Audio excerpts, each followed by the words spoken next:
Mr. Mystical, the man right here. This has to be one of the greatest songs to walk out to that you could possibly walk out to. And here comes Showtime Shawn Porter, two-time champion, big underdog tonight, but should be the physically stronger welterweight. Great feet, knows how to get in and out, tough as they come, great conditioning. The question is, at 34 years old, after having a number of wars, is Shawn still going to be the same guy that showed up against Errol Spence? If he is, it's on. We got a great fight. If not, he could be in big trouble tonight.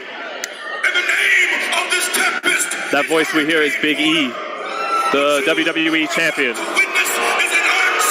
We'll be staying live in the chat all night, seeing what you guys got to say. Let's see. I'll let Big E take it away for now. He's at peace in the chaos because he is the chaos. So board up your windows. Shawn Porter coming in with the hood of his robe covering his eyes. It's showtime. He said in the lead up to this fight that he's on his Marvin Hagler. He's approaching this fight as Marvin Hagler did for Tommy Hearns. Here he comes with a choir. And WWE big champion Big E right behind Shawn's left shoulder.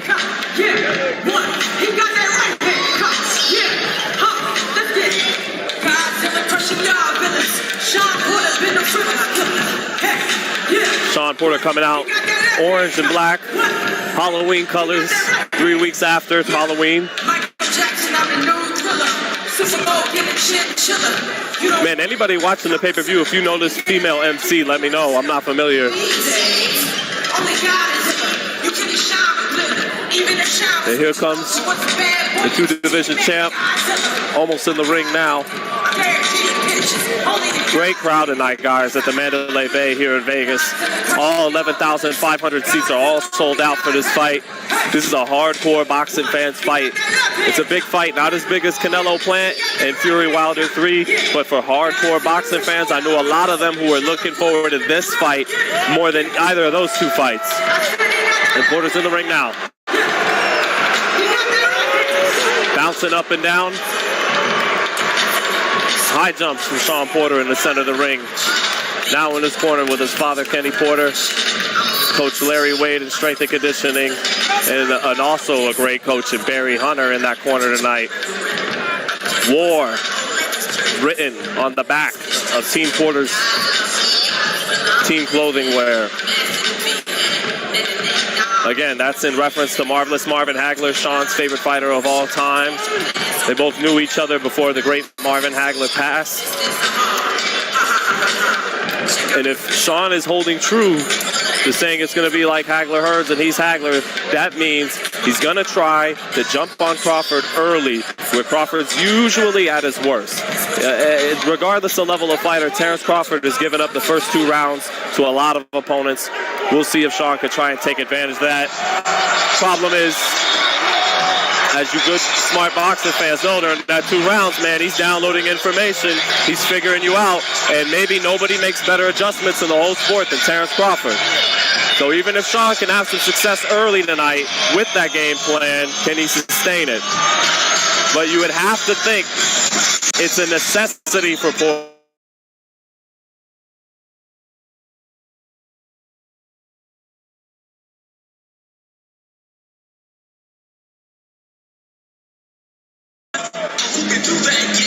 Tim Bradley has been dancing ringside like crazy to all this music.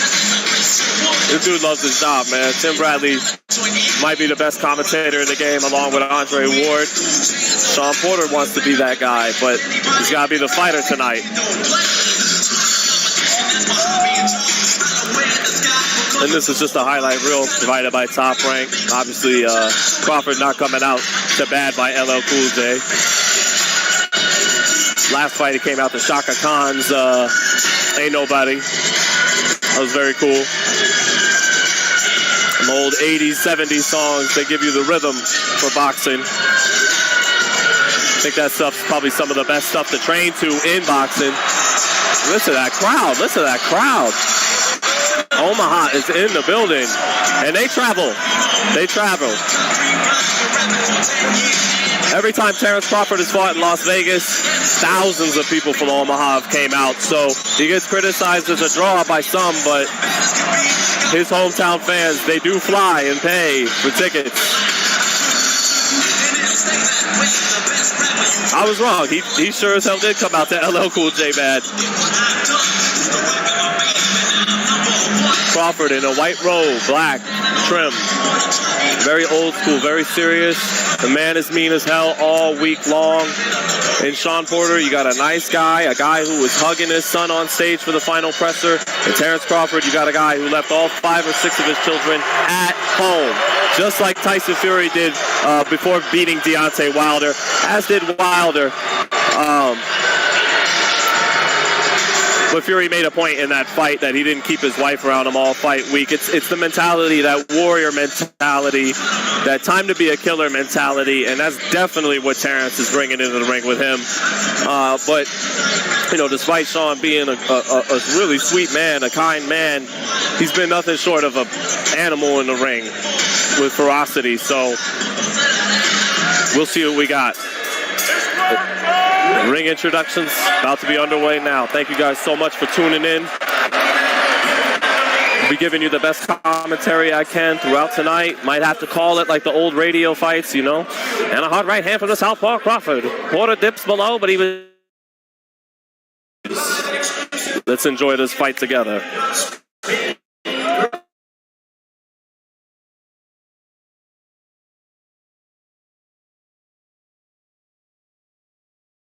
Anytime you see me looking down. And also, folks, our internet connection is a little shoddy here. So if it's not the greatest quality, if it goes in and out, just bear with us. And fight, you never know. Also, if you hear my voice fluctuate, sometimes I gotta lower it so I'm not irritating the great media members to my left and right.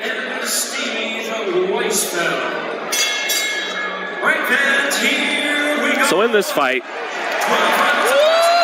for Porter to win, he's got to have superior feet to Bud Crawford. Crawford, the last time he really was up on his toes and using his legs was when he fought Victor Postal and Jeff Horn. After that fight, against guys like Benavidez and Edijas Kaviaskis, Mean Machine, he's pretty much been banging with these guys with lots of skill in his Terence Crawford way, but he's pretty much been staying in front of guys and fighting. I think that's giving Porter the best chance he's got. I think Crawford wins this fight if he wins this fight. Great counter-punching. I think exchanging with Shawn, he could still win a fight fighting like that, but I think that works to Porter's favor. I think for Crawford, we should see the counterpuncher tonight.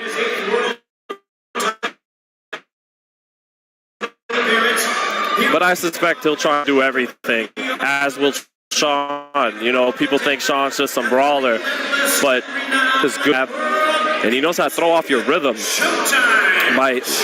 with his feet.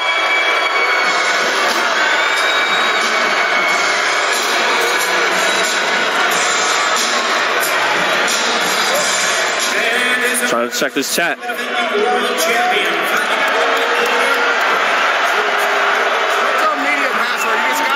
It's Capital Media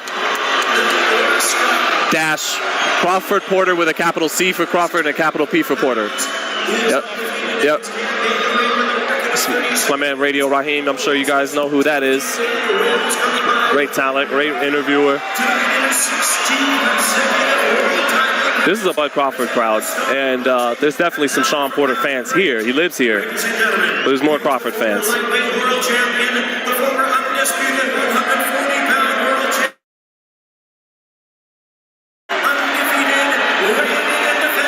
Heavyweight division champ. Listen to that crowd. This place is sold out.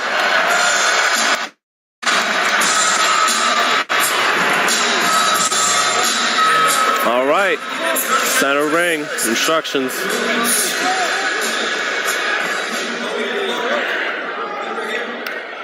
Get out of the ring now, Shawn! It's work time.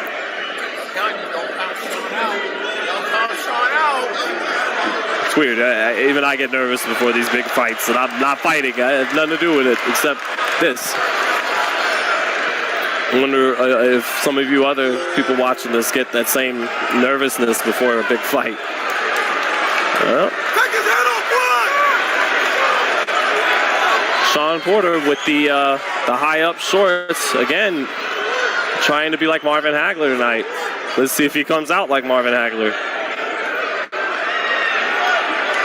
Round one and we are off. Ding ding. Porter jumps on Crawford right away, lands a jab that stumbled Crawford back a bit. Crawford smiles. Porter starting with his jab.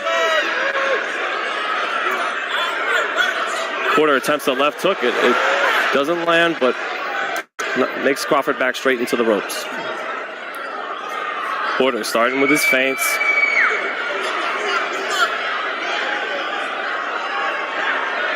Crawford calm, seeing what Shawn has, assessing what's in front of him. Jab for Crawford. Shawn comes back with 3 or 4 shots. Good work for Shawn. In the clinch, Shawn lets right hand go to the body. First minute of this fight, Porter's gotten his work rate out, gotten his punch numbers up there.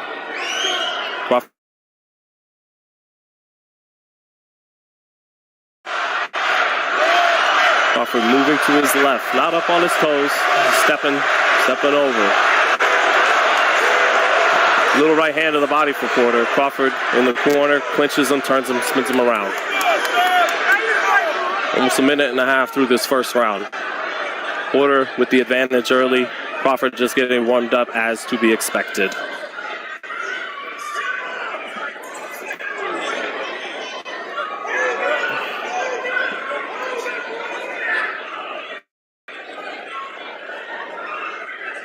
Crawford short with the jab. So taking a step forward is Crawford now. Porter slips a nice right hand. I'll tell you something, it's crazy watching this Shawn Porter. You know, I had the privilege to watch him spar throughout training, and every single camp I've ever been a part of with Shawn the last 7 years, he's probably lost as many rounds in sparring that he's won. And then on fight night, he just shows up 2 to 3 times the fighter he is in the gym. And I've seen the opposite with certain fighters who look great in the gym and actually take a step back on fight night. Let's go, bud. Crawford blocks a left hook from Porter. Crawford stepping forward now. Porter with a double jab, makes him reset his position. Crawford in the corner. Gets out of there. Back in the corner now. Shawn backs away. Felt like Crawford was setting a trap there, being in the corner. It was a good first round for Porter. Less than 10 seconds left. And that's a Shawn Porter round. Not exactly surprising considering that Crawford almost always loses the first 2 rounds, as has Lomachenko throughout most of his career. Crawford typically will lose the first 2 rounds, and then in the third, turns southpaw, and that's when the guy who's one of the top 3 or so pound-for-pound fighters in the world really comes out, and that's when we'll see if Shawn can continue to have some success like he did in the first round against that southpaw, in-rhythm, warmed-up Terence Crawford. Let's see if Crawford stays right-handed in the second and fights at his slow pace, or if having a guy like Shawn in front of him at this level makes him turn it up sooner than he normally does, or switch southpaw sooner than he normally does. And shout out to my man Church. I heard he's watching the stream. My man Church from Devin Haney team. Love you, brother. Best hype man in the game, bar none. Anyways, here we go for round 2. Floyd Mayweather Sr. on the screen getting a lot of love. Ding, ding, round 2. Here we go. All right. Crawford remains in the right-hand stance to start. Already more active. He lets a left hook go. Porter catches it. Porter coming back with his jab now. Porter blocking a hook. Crawford turns southpaw for the first time. Porter jumps right on him, gets into a clinch. Double jab for Porter. Almost lost his balance after that double jab.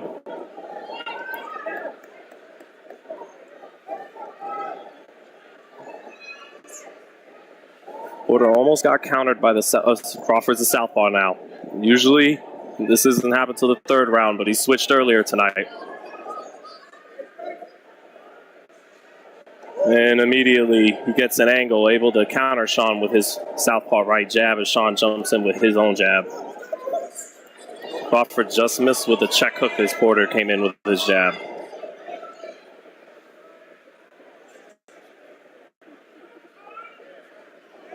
Porter feinting, trying to throw off that rhythm.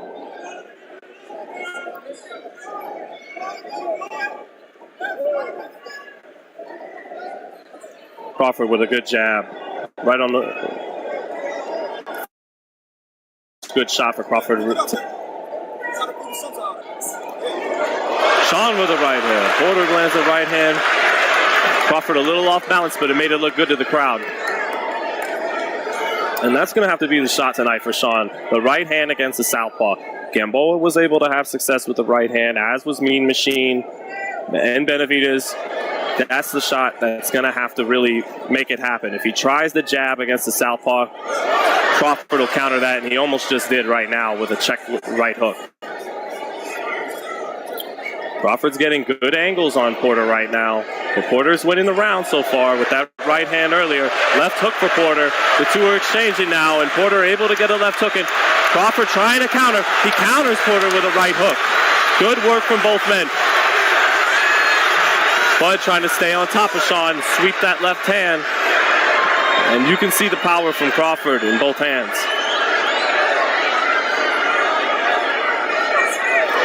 Counter left uppercut from Terence Crawford. Check hook for Crawford. Porter, like some people thought, very susceptible to those counters when he comes in, but early on with his energy, he is moving his head, is using his feints. Good jab by Crawford.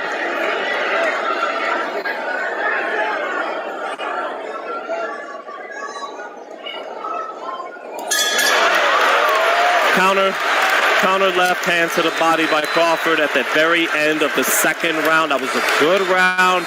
Midway through the round, Porter able to land a right hand. Let's look at it again on the replay. A good right hand that knocked Crawford off balance. 1-1. Yeah. But Porter countered by a good right hook from Terence Crawford as well in the round. Close round. I'll give it to Crawford. Landed a number of counters that round and began to find the right angles for Porter. So 1-1, 19-19 through 2 rounds. Porter got to find out how to throw that rhythm off of Crawford, because Crawford's timing and is able to judge distance and counter punch is so superb.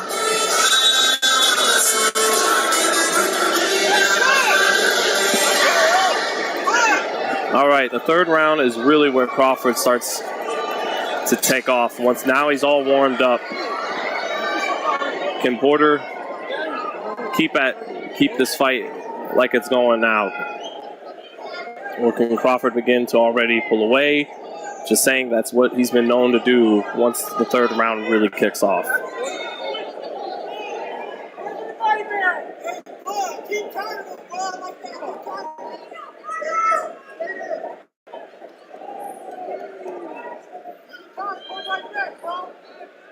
Crawford, a little taller, much longer arms than Porter.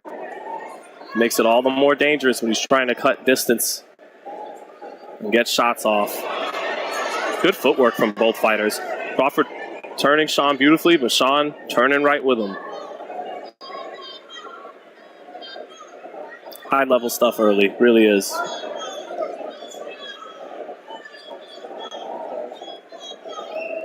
Again, thanks, folks, for tuning in. If you're just coming in now, it's 19-19 on the FightHype scorecard. 1 round to 1. High-level stuff and athleticism, speed. Both guys showing a whole lot of everything early. Good left hand lands for Porter. Knocks the sweat off of Crawford's head.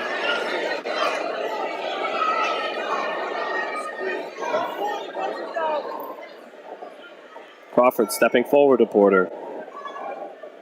Stepping forward to Porter. And Porter, he likes to let guys come to him and then jump on him and turn him. And I think he's trying to do that, but Crawford's very smart. He gets the sense that that's what Shawn wants to do. Crowd booing just for a second because no punch is being thrown because both guys, so skilled, knows they're both at the same time laying a trap.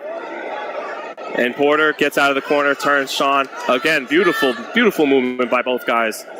Porter, what a combination by Porter and a right hand. Right hand for Porter. Seemed to stun Crawford.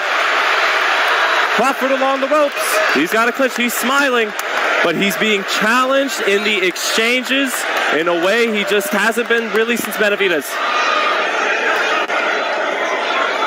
Cut for Shawn Porter. A headbutt. That was a headbutt. Bleeding from his right eye atop. Not a horrible cut, but it's there. He's bleeding. And that was from a headbutt, folks.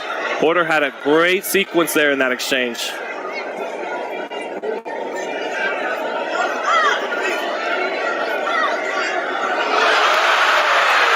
Crowd goes crazy on a push. No punches landed.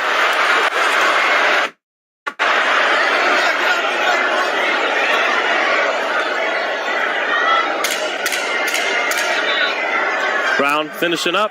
Last 5 seconds here. And the two, Crawford trying to show his own strength. Runs Shawn's out. These two boys are champions. Great round for Shawn Porter. Probably one of the best rounds I've seen someone fight against Crawford. That right hand has landed a few times now.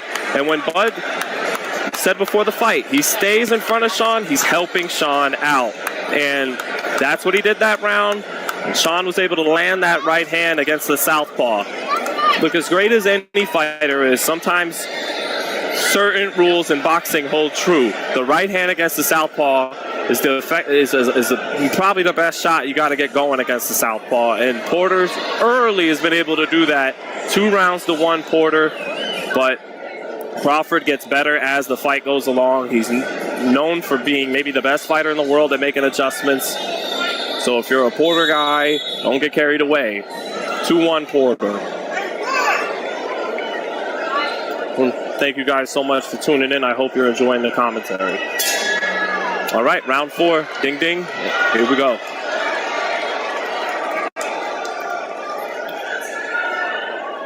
Crawford still staying in front of Porter. Not up on his toes. Left hook lands for Porter. Good left hook lands for Porter. But Crawford trying to walk Shawn down now.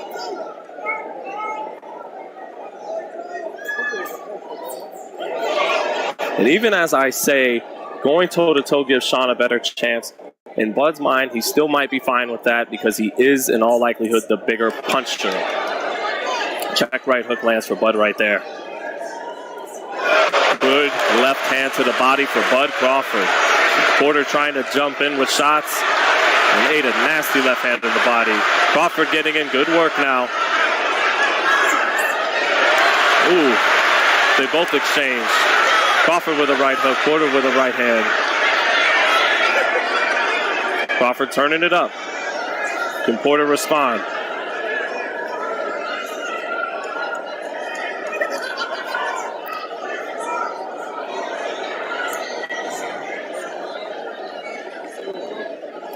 It's a good fight. It's a good fight early on. So far, so good. And high level. Footwork, speed. And great, and some right hand partially lands for Porter, knock Bud into the ropes. Look good for the crowd, but a partial land. Porter so far doing a decent job getting away from that check right hook, but if his fatigue sets in, away from that shot later in the fight. So fast. Crawford slices with it. Porter feinting, trying to throw off the rhythm. Porter chants now in the crowd. Counter left hand for Bud to the body. He's landed that a few times this round.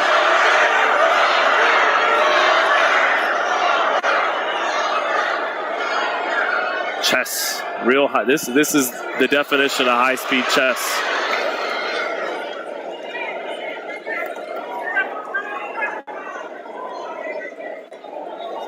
Porter feinting, Crawford feinting. Porter, big miss with a left hook. Big miss with a left hook. Stumbled into the ropes after missing it, but Crawford didn't make him pay. Porter lowers his hands to tell Crawford something.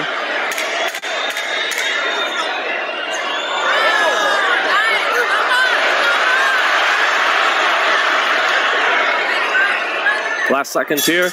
All right, and that's it for the fourth round. Score that round for Terence Crawford. 38-38, 2-2 after 4. Crawford able to get that counter left hand to the body going beautifully and checking with his right hook. Missing a number of them as Porter slips it, but he's throwing it beautifully, and his timing's getting better as the fight goes on, but Porter's head movement has been on point tonight. Great. I don't want to throw the word around great, but really good fight through 4 because of the high level it's being fought at. The athleticism, the speed, and when they get into exchanges, it's such high level stuff. One guy slips, the other guy comes back, and the other guy slips is as far from Rock'em Sock'em Robots. Both fighters have been impressive tonight.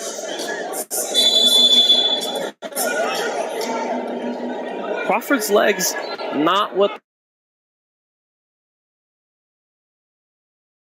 This is something to note.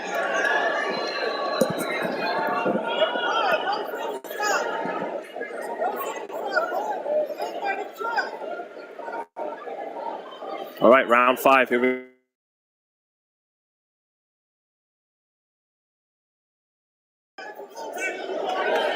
Porter countering Crawford just now as Crawford tries to step forward, let go of a left-right combination. Porter came back with his own. Both land jabs. Again, Crawford in the southpaw stance now since the second round. I've always said he's a southpaw. I know he switches, but I think a guy like Boots Ennis is more of a true switch hitter. Good left hand down the pipe for Crawford just now. Good jab and right hand for Porter. And then he's roughing up Crawford in close in the clinch. You know how Shawn Porter does. Punches in those clinches. And that was good work done.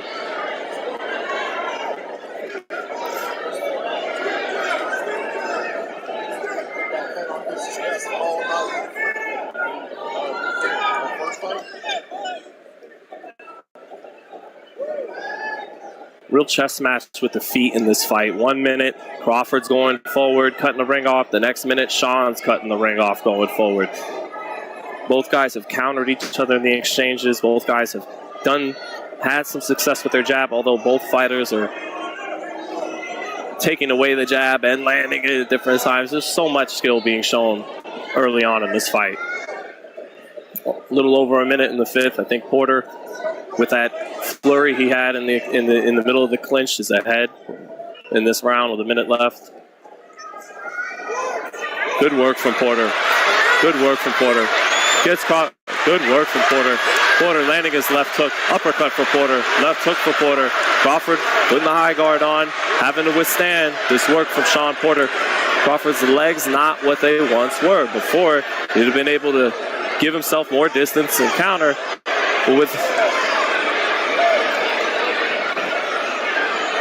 about a 15-punch barrage from Porter in the last 15 seconds, yet to be answered by Crawford. Porter spins him around, tagging him some more. Now Crawford along the ropes. It's been a good round for Porter. Been a very good round for Shawn Porter in the 5th.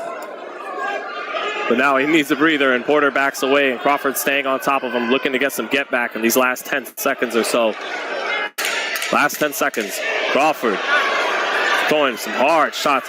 Porter moving his head. Good body shot by Crawford. Porter gets his hands back up.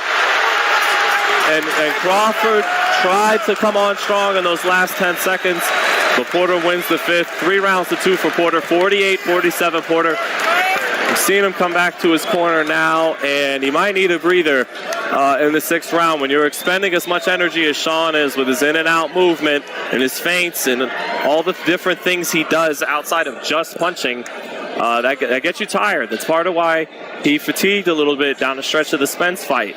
What fighters like Canelo do is know which rounds to take off, know how to rest, and he may have to do that in the 6th round. He used a lot of energy in that 5th round and won it. 48-47, Porter saying it all night, a high level fight. A fight that so far has completely lived up to expectations. And to this point, Porter has outperformed what the books said. Round 6. Ding. Crawford comes out and lands a right hand over Shawn's jab. Good right hand for Crawford. Ooh, sweeping left hand lands hard for Crawford to start this round. Porter getting a little wild with his shots, and he eats a right hook to the body for it. Good head movement by Porter. Porter slipping some shots by Bud. Bud lands a right hand, though. Slipped the first 2, but couldn't get out of the way of the 3rd one. Good body shot for Porter. Good body shot for Porter. Makes Crawford take a step back now into the ropes. Excellent fight, guys.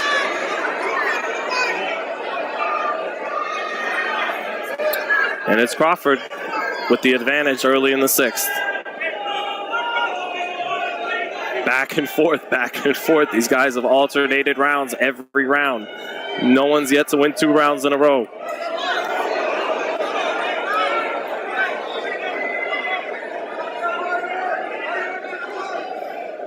Porter with the need to get some get back this round if he wants to win it. Crawford with the advantage after the first minute 10.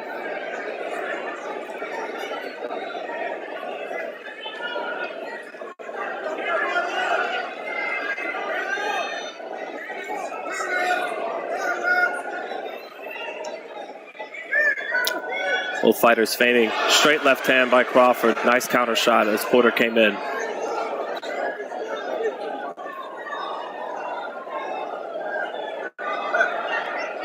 Porter trying to cut the distance now. Almost walked into a left hand as he threw a wild overhand right.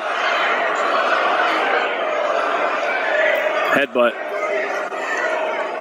and the ref's going to have to take a break to take a look at Crawford's eye. He's cut now, so an eye for an eye. Porter cut over his right eye. Crawford cut right around here. Not on the outside of the eye. Ref resumes the action.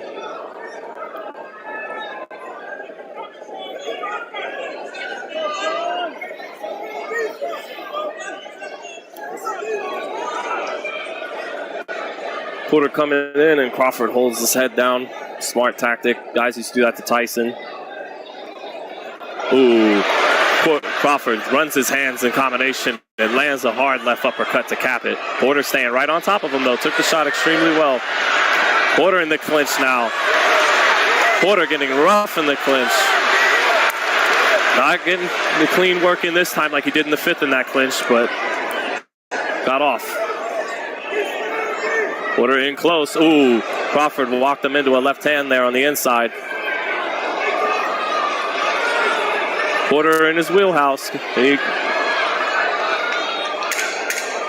a good Terence Crawford round here in the 6th.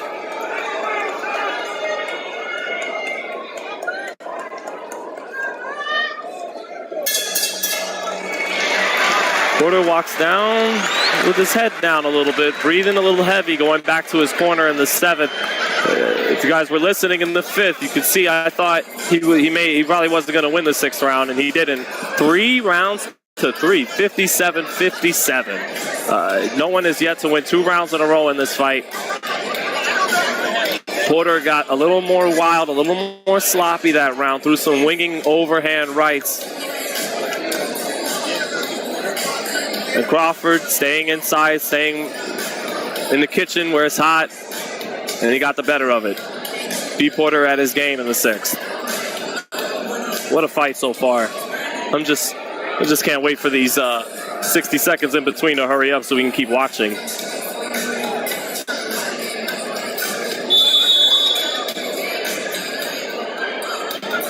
So through 6 rounds, 57-57. It's 1, 3, and 5. Crawford winning 2, 4, and 6. Round 7, and we're back.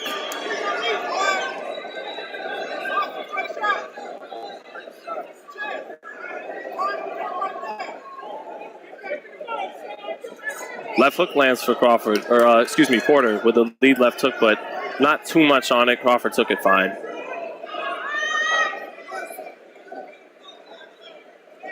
Good jab to the body by Crawford as he feinted with the jab up top, touching with the jab up top, and then he pelts Shawn with it. Crawford establishing a little more distance between the two of them with that southpaw jab to start the 7th round. Porter tries to cut it, got caught with a hook coming in. Porter gets in this time. Able to get some good roughhousing work in. He's going to need the clean work he was able to do in the rounds he won to win this fight.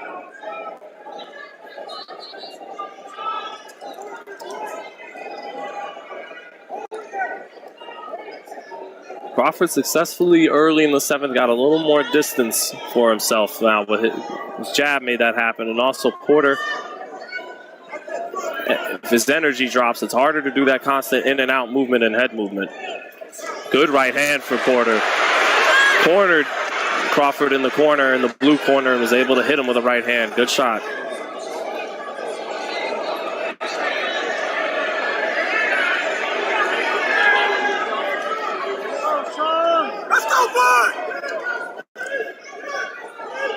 Through 6.5 rounds, Crawford has been tested in a way he hasn't been so far. Good jab for Crawford. He's got, again, widening the distance between them two, and that benefits him. Porter, though, cuts the distance. They both land. Good left hand for Shawn, good left hand for Bud.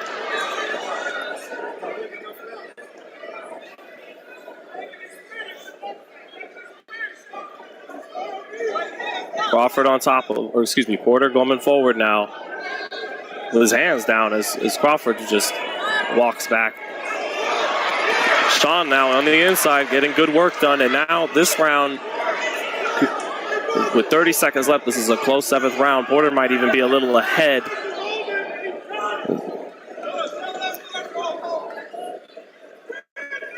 Crawford with a little grin on his face, knows he's being challenged in a way.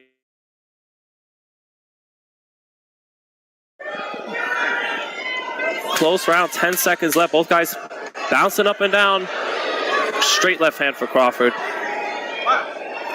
Straight left hand for Crawford. You know, and Porter goes back to his corner dejected and a little tired. I think he knows those last couple left hands in a round like that may have given it to Crawford. It's a little bit of a tough round to score because the first 45 seconds, Crawford able to get good work done. In the last 10 seconds got good work done, but in the thick of the round, Porter able to get some effective stuff in the middle of that roughhousing. I'll give the round to Crawford, 67-66, but maybe a round you could give to Porter as well. 67-66 Crawford through 7. Both guys both guys feeling a little fatigue at a level this high intensity fight where they're having to use everything in their arsenal.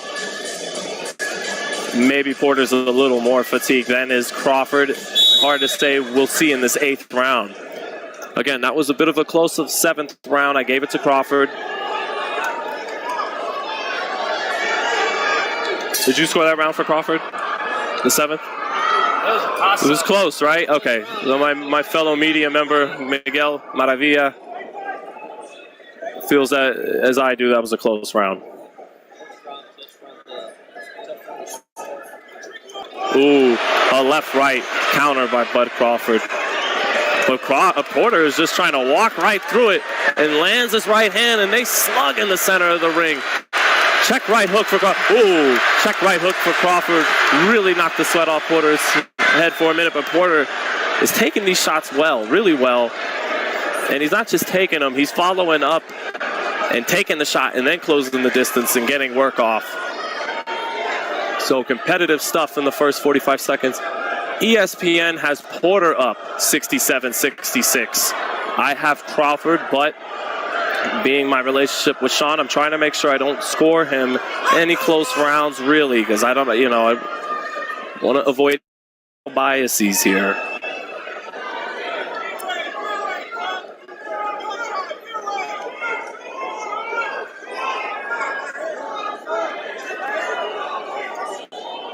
Good work in the clinch for Shawn.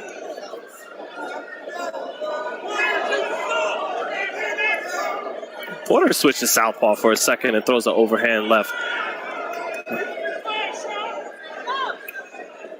Bud Crawford more fatigued at this point of a fight than I've ever seen him, but it's because he's fighting the best fighter he's ever fought. So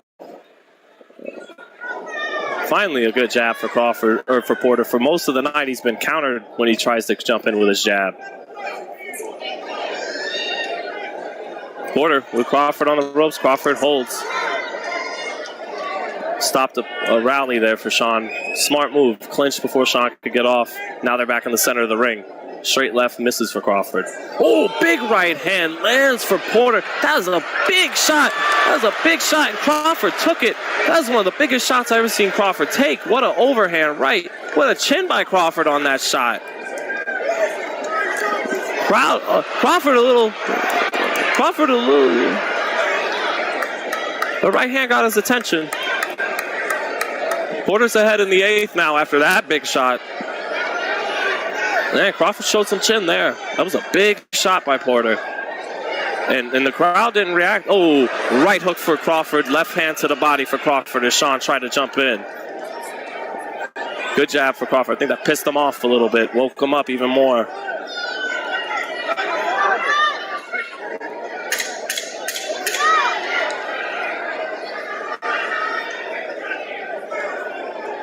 And in the last 5 seconds, Crawford with a smile circles to his right. That's a Shawn Porter round.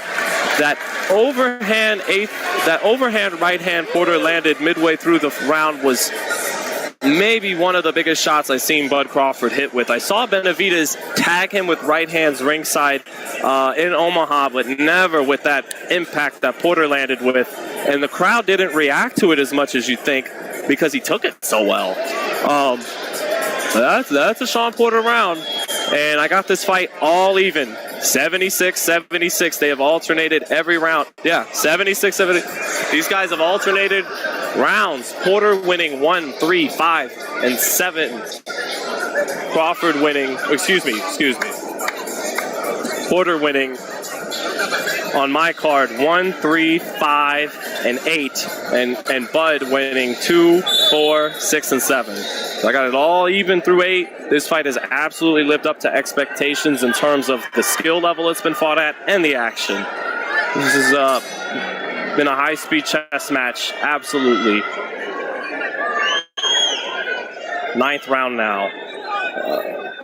Depending on who you're talking to, we're in the championship round. Some people say the last 4. Some people say 10, 11, 12. Some people say 11 and 12. Good left hand from Crawford early in this 9th round.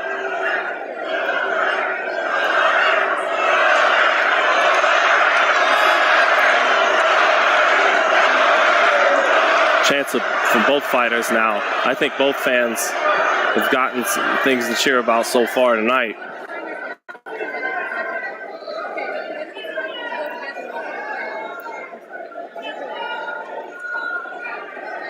There's a big round here. Every round's big in this fight now.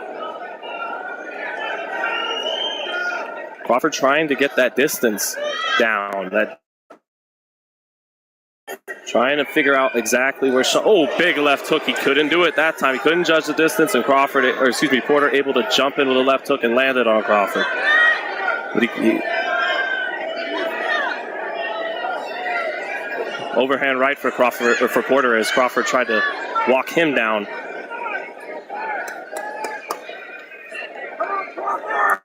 Good right hand to the body for Porter. He slips underneath the right hand of Crawford and got a right hand to the body, but not with the power that Crawford's counter left hand to Porter's body has. But a scoring shot.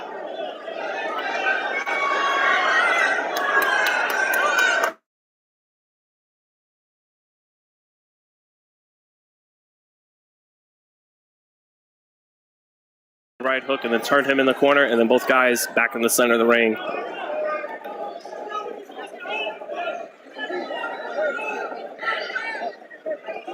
Minute left in this 9th round. Porter ahead. Best shot of the round so far. Early jumping left hook from Porter as Crawford was trying to figure out his distance. Oh, counter left uppercut for Crawford, but Porter lands 2 good jabs. Good exchange. Straight left hand for Crawford lands.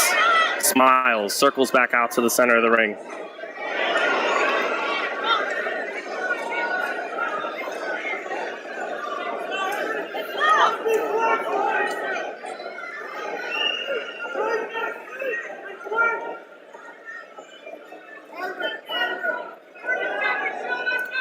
Feinting from both guys. Porter gets caught with a right hook as he tries to cut the distance. It's a close round. Close 9th round, guys, as was the 7th.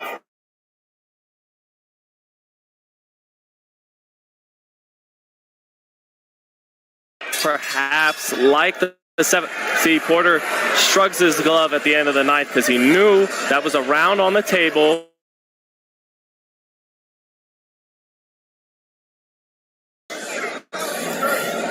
Could see this fight really being not 5 rounds to 4, either way, 86-85. On my card, I will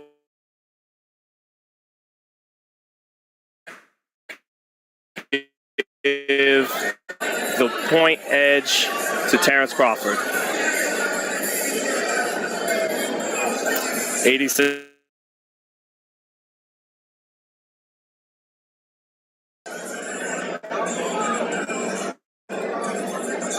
Three rounds left. Now we're getting into the territory where Porter has been so many times. We're getting into the 10th round where it's practically an even fight. Can he finally get the hump in these last 3 rounds? Can he finally win this big one? Or will he, like against Thurman and Spence, come a little short after giving a great effort?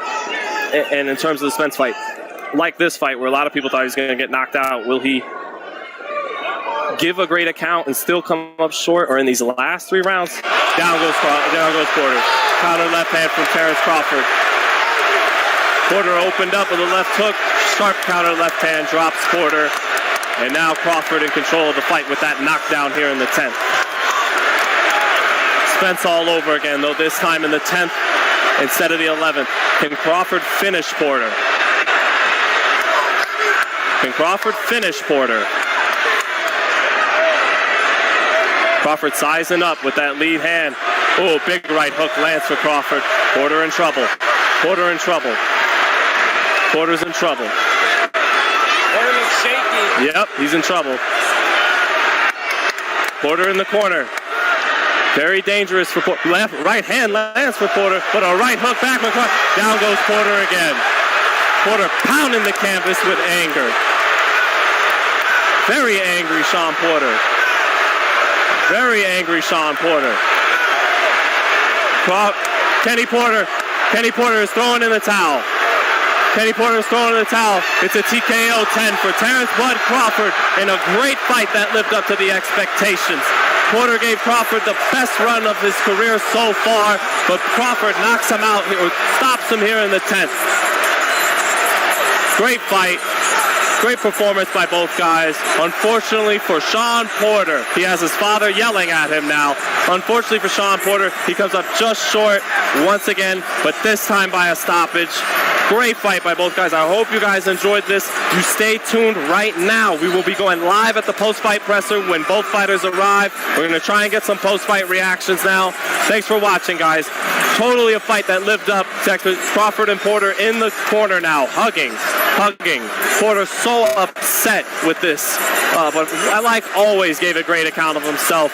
What a fight by both guys. Thanks, guys, for tuning in. Stay locked and live on FightHype. We'll be bringing you as much as we can tonight.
Should've let it go one more round, man. I would've won. Kenny knows it.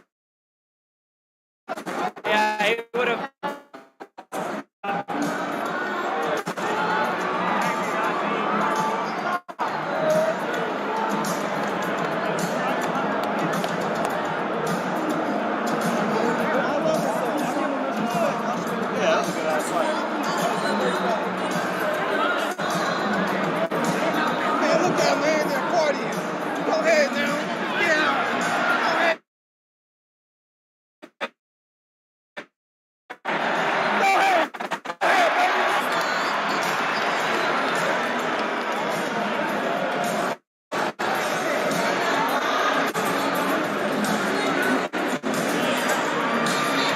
I don't know if he beats Spence now. He's older, bro. He's not the fighter he was 4 years ago. Crawford's legs, they're not what they were. He's still the shit, don't get me wrong, but I don't know, man. Well, Spence ain't what he was either now.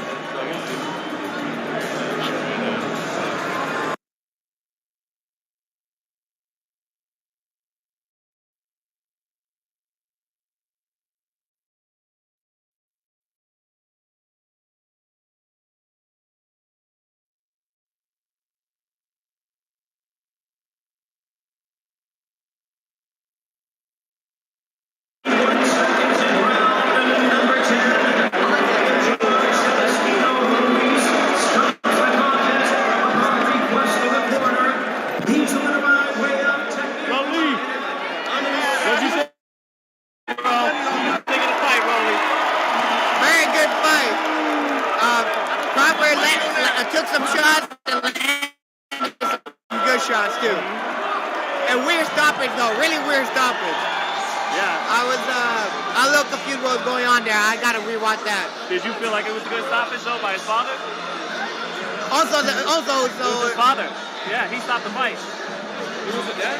Yeah, his father stopped the fight. Was it a good time to stop it, Rolly? If my dad ever stopped the fight at me, I'd be very pissed off. Hey, Rolly, before you...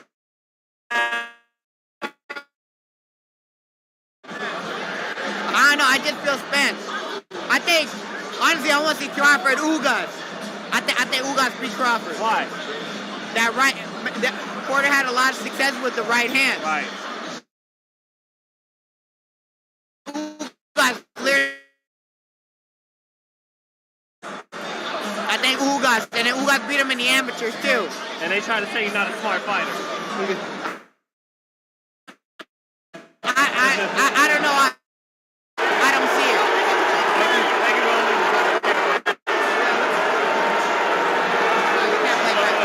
I do it like that? What's up, man? That's my boy.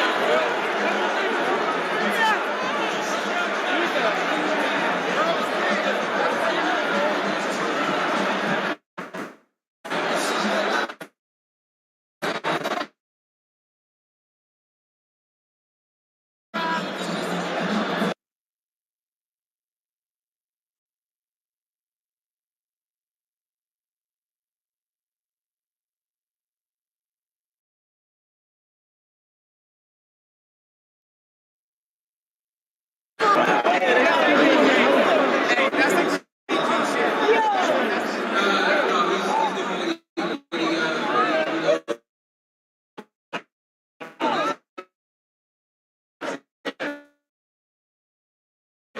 David, any reactions to the fight? Amazing fight, super close, toe to toe, but you know the cream rises to the top. And if you know, a lot of people said that Crawford is pound for pound top 5.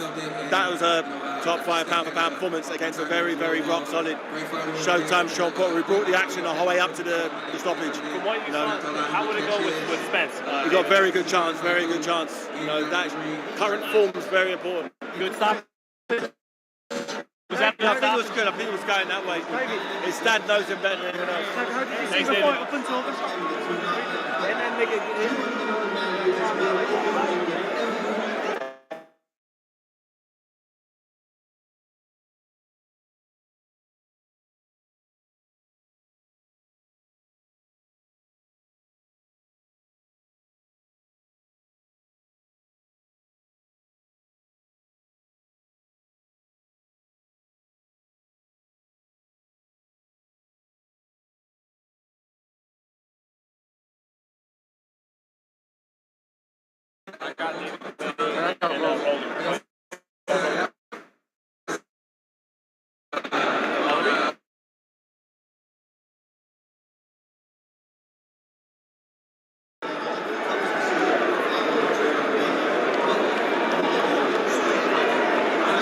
I got also tank too.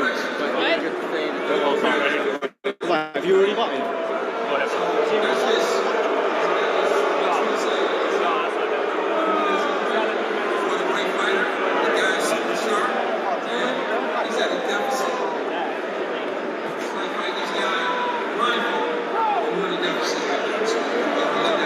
Oh yeah, sure.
First and foremost, I'd like to thank God for blessing me with this victory. Shout out to everybody from Oklahoma.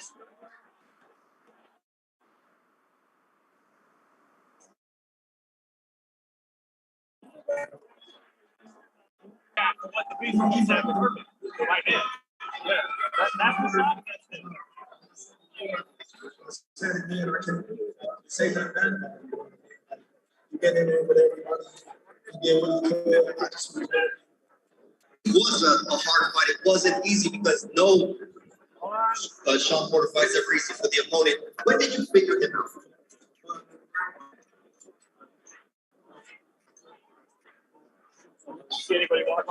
I saw at the very, very beginning. I saw. You already left? Yeah. Oh, he went this way. He bolted fast. Oh, all right.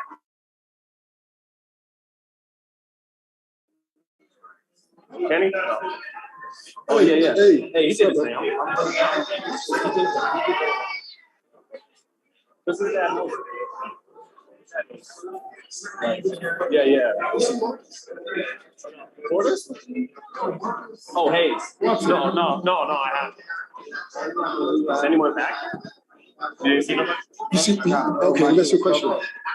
Did you guys see, Ted, Yeah, Bond did. I did. you see Errol? He left. I didn't get it. He got it. He left? He did an interview? Yeah. How long was the interview? How long was the interview? It's not gonna work. It's slow mo. It's slow mo. No, he's not. It's slow mo. He kept the movement. Look, you can't even hear it because my phone switched to slow mo. I didn't even get him. The gods were with us. What do you mean? Let us get our. I mean, we don't want him to. That has nothing to do with this fight. Right. We just don't want him to be talking right now. We running around. I'll be back. Walk right out. Yes.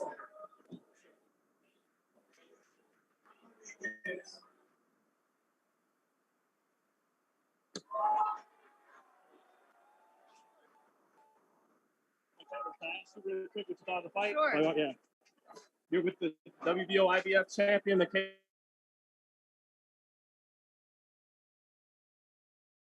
Exactly how I expected it to go. Crawford did exactly what he had to do. I called for a late stoppage, so I saw that coming, but he threw Porter off more than I. But Crawford's punch selection is so unique. You never know what he's going to throw next, and it really intimidated Porter. He didn't want to come in there and take a chance, and you saw that. So, yeah, great fight though. Great fight. Definitely a great Thanks, fight. Michaela. Thank you. Let's go. Let's do it. Right here. Excuse me, guys. I had to make sure I don't want to walk y'all in. Hey, can you go do that for me? You did great.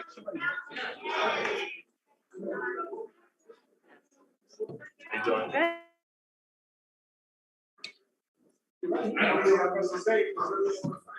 Oh, shit. What's up, Leonard? How you doing? But the few you got to say, just want to hear it. Were you surprised at the stoppage? I guess. Yeah, I was surprised. Yeah. Stoppage. Yeah, I didn't really understand, but again, I'm not right there. They speak the same language, so, he was pounding the canvas. So it was a good fight though. A lot of people have Porter up going. Did you have him up too? Yeah, it was a close fight. I knew it was close. I knew it was close. That I did know it was close. Why do you think, it was almost like the Spence fight, like the fight's right there for Shawn, and then instead of the 11th, it happens the 10th. Why do you think that is, Leonard? It's just hard at this level? Yeah. It's just like, because everybody's really good at this level, at the elite level. There's only this much separation, and I didn't even see what happened with the first knockdown, and I was sitting right in the first row. So I had to kind of go back and take a look at it. It was a counter shot. Yeah, that's what they were saying. Just short and then Leonard, if my vision served me correctly, that was a bit higher. It seemed like Errol was sitting right behind you. How do you see that fight? Should obviously Errol's now been cleared to train. How do you see that fight play out? Should it take place? Between you gotta wait and see. Gotta wait and see. The critics were all saying, that Crawford hadn't fought nobody at welterweight, yada yada yada. Do you think this will shut them up? This type of well, you're gonna have critics. They're gonna say whatever they're gonna say anyway, man. It don't matter who he fights. I mean, I've seen this before. Yeah. When you're very, very good at at the highest level, they're gonna always criticize you. They're gonna say, "Oh, you didn't fight this guy. You didn't fight him when he was in his prime," and it's just. But as long as they're having conversations, that's a good thing. He gets the knockout tonight, but do you see at 34, like those legs have slowed down from where they were, against Horn? Buzz is a very good fighter. Right? It's not about slowing down. It's like he's a very good fighter. He's a very good fighter. What do you think? Crawford is better of the world? Crawford, he's a very good fighter. What more can I say? Do you think it's possible these late round knockdowns happen to Shawn because he's using so much energy? Just his style, the feints he's always using in and out, that burns up a lot of energy. It does, but that's his fighting style. You know what I mean? That's what's got him to this point. He's been very successful at doing that. And one thing about Shawn, we know he'll fight anybody. And you just heard him in the ring. He said he want to he's ready to fight again. You know, that's just the kind of mentality he is. It was just awkward, the stoppage. I really couldn't, see what had happened. They said the same thing. He thought it was an early stoppage. It was just awkward. Watching the replay on TV now. I didn't really watch the replay. Okay. Yeah, so I got to go back and watch it. Gotcha. That's why I can't really comment on it because I didn't really see it. Talking, like X's and O's, what did you see Shawn doing that did allow him to have this fight so close? Shawn was fighting a good fight. He was fighting a good fight. He was, and Bud was fighting a good fight. I knew it was a close fight. I'm curious to see what the scores were. You guys hear anything yet? Yes. All three judges had Crawford up. 2 of them had it 5 rounds to 4, and 1 had him 6 rounds to 3. So 5-4. Okay, going into 10. Right. Mm-hmm. That's a dead even fight. Yeah. Interesting. What do you want to see from Terence Crawford next? He's a network and promotional free agent tonight. Errol Spence ringside. The WBC said that they want to make that fight happen. What'd you say, Shawn? Oh, no. I was just listening to Blue Blood. So, is that the guy that beat Trash and Tank and Floyd? Is that the guy? Trash and Tank and Floyd? Okay. No comment, sir. No comment. When did I try thinking? No comment, sir. I always uplift Floyd. No comment. Then 2 weeks away from big pay-per-view in Los Angeles. Huge. On Sunday night. Huge. On a Sunday night at the soon-to-be Crypto.com arena. What are your thoughts going into the event? Phenomenal undercard, might I add. Thoughts going into the event. How excited are you to see your young star in Gervonta Davis? Well, again, I think it's a very good fight. The critics will say that, who is Cruz and this and that? Well, he's ranked in the top 10 across the board in each organization. So that tells everyone that he's one of the top lightweights in the entire world. Everyone feels the same way, not just one organization. He has everything to gain and nothing to lose. And we know that fighting Tank Davis, that's like, the biggest it gets. So we know that he's really prepared. He was already fighting on the card. We put him on the card just in case something did happen, kind of forward thinking, planning. No one else was ever considered. So, I know Cruz is coming. It's an opportunity of a lifetime, man. He's ready. And again, it's going to be a tremendous fight. It'll be interesting because from a style standpoint, Tank is fighting a shorter guy. First time ever. Right. And he normally is able to get underneath shots of guys. So it'll be interesting once they get in there. But we know Tank is coming. He's going to bring it. He's going to get the fans exactly what they want to see. I was fortunate to be up in Mount Charleston last week as he was working alongside Shawn Porter. Yeah. Some phenomenal work. He explosive as always. What do you think keeps him so motivated? It seems like he just wants those bigger and better things. What do you think it is that keeps him so motivated in the gym? All social media, you don't really hear much from him. He's just locked in. Why do you think? Why do you think that is, Leonard? Do you think at this point he sees the bigger picture for those superstar fights? Well, yeah. I mean, he's just doing his thing. He's really, really matured. I want to really say that he's really, really matured from 2.5 years ago, and he understands what's at stake. He has a tremendous opportunity to do something really, really special. He's a generational talent, and the sky's the limit on where he can take this. And, we're just going to line these guys up one by one and knock them down. By any chance, did you happen to hear Bob Arum's comments this week?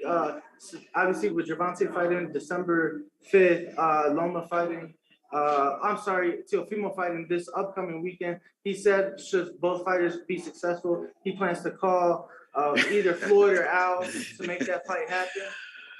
What else is Bob supposed to say? I mean, he's trying to get his kids some press. He fights in like a week, right? Yes, sir. So that's all that is. I mean, you can't even start to begin to have a conversation when a guy thinks he's bigger than actually what he is. I mean, he done something really wonderful. You know, he beat Lomachenko, who not some of you guys, but some of the other media members thought he was the greatest thing ever since sliced spread.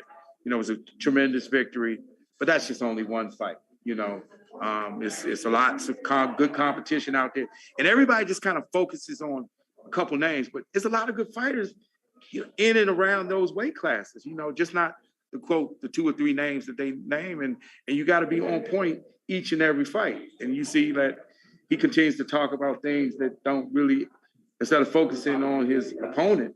You know, and Kambosos is a solid fighter. He's a good fighter. You can never overlook anybody, because anything happens in this fucking in the ring when you get in there. You get caught with some shit, and I've seen it.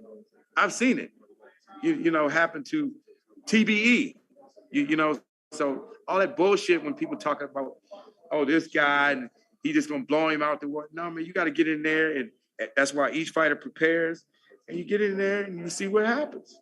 You know, and Shawn said that Tank did very well, you know, praised how sharp he was. Does that mean, you know, there was some talk between him and Keith Thurman, he could fight at welterweight one day? I don't put too much into the sparring stuff. You know, we never have. What goes on in the gym, I've seen, you can imagine over the last 25 years, I've seen it all. Mm-hmm. I've seen it all, because we've had the best of the best in camps, and I've watched, you know, I don't put too much. It's more to just the sparring. It's a lot of stuff that goes on behind the scenes, you know, the mental preparation, you know, the focus, you know, it's a lot of little things that make a big difference when you step in that ring. You know what I mean? You know, I don't know how much you can comment right now, but with Rolly, are we going to see, is there any plan for him to come out? Because it seems like he doesn't have any criminal charges or anything. Well, you got to let that play itself out. Yeah, you got to let that play itself out. I mean, you know, that's a legal matter, and gotta let it play itself out. See what happens. You know, with TBE, you saw, you know, arguably. What's up, D? If not one, you know. What's up, young fella? What's up, young fella? Hey, Leonard, how you doing? First night check. Oh, I want to see that embrace. But you know, Floyd was one of the top 5 counter punchers ever. What'd you make of Bud Crawford's counter punching ability? He's a very good counter puncher, very good, and that was obviously their game plan.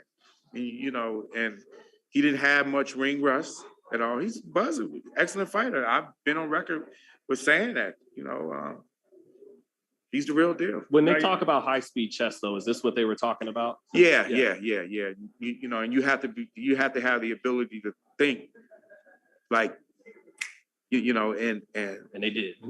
Yeah, and you find very few people who are able to make adjustments, and he's one that can make adjustments on the fly. Very impressive. Supported it too. What side do you consider Terence Crawford now? He's a very good fighter. That's all I can say. He's a very good fighter. I've been saying that. Now with him switching to southpaw, that was like definitely key there in the fight, because he was just focusing on that counter punch there while switching to southpaw. So that kind of like goes into the skill side there for Terence Crawford. Right?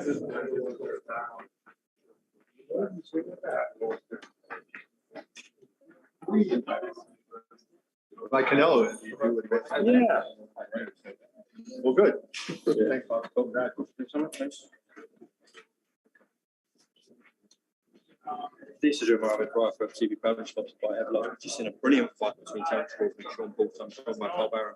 Terence retains his title. Your immediate reaction, please, Bob? Well, it was just a great fight. 2 great warriors went at it. Terence was the better. Any thoughts on the fight there? And he knows how to finish the fight. I mean, simple as that. And as far as Terence is concerned, there are really 2 guys out there that would make for a completion of his legacy. And one is Spence, and the other is Taylor. Absolutely. All 3 judges had Terence up before the stoppage. How did you have it? Yeah, I had him. Clearly, I had him up. And I didn't have it as close as 2 of the judges had.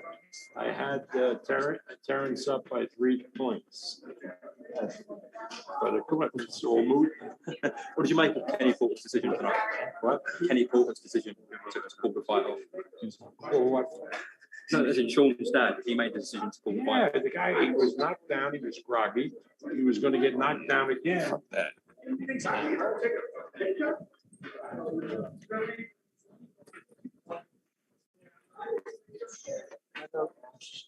Sorry.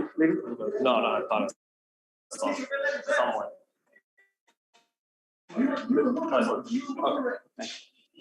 In the fight.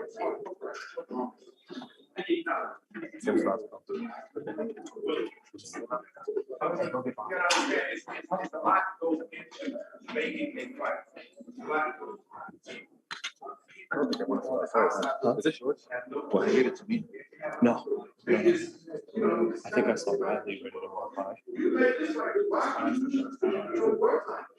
never seen him down.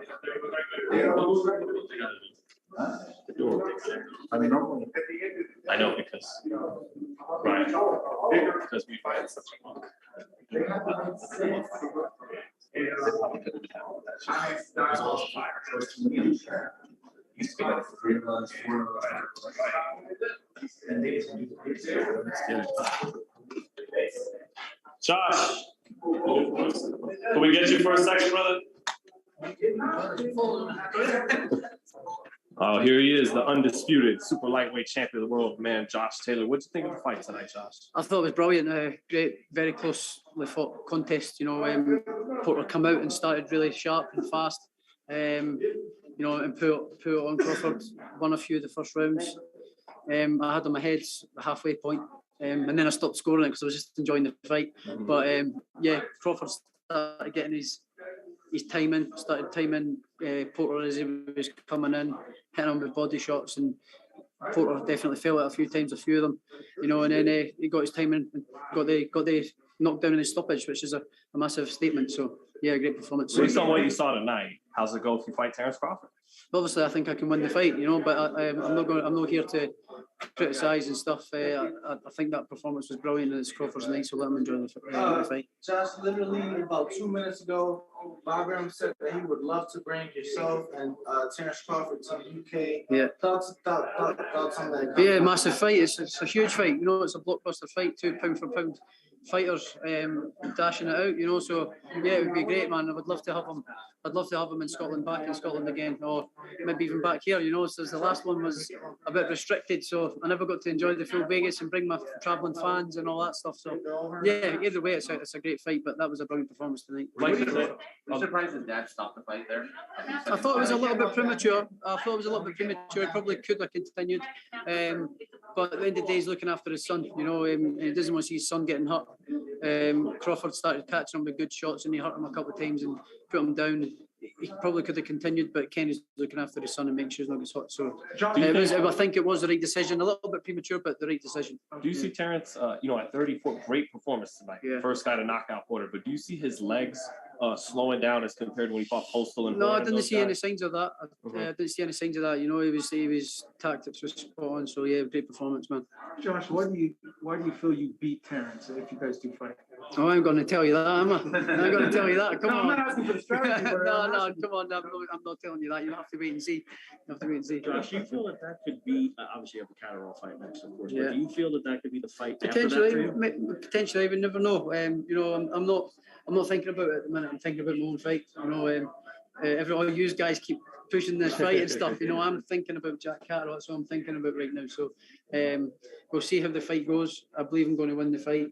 And then we'll talk about these discussions afterwards. How do you feel after welterweight?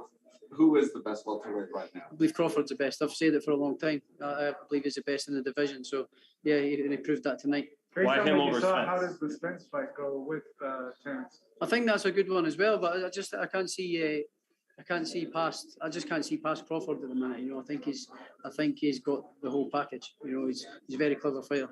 Josh was obviously here watching the fight from ringside, and I know it's not your business, obviously, but do you think that might deter him from fighting Terence Crawford? What he saw from him?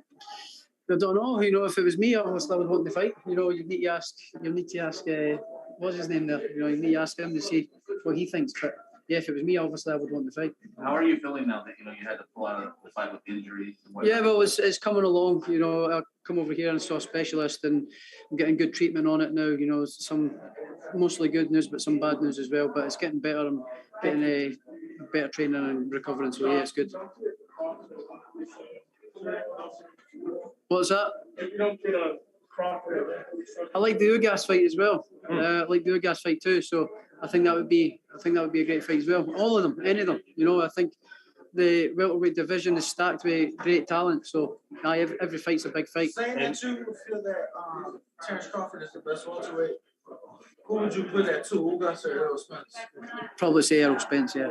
And then Ugas is good as well. Ugas is a great fighter too. Are you speaking of going to welterweight next after Catterall fight?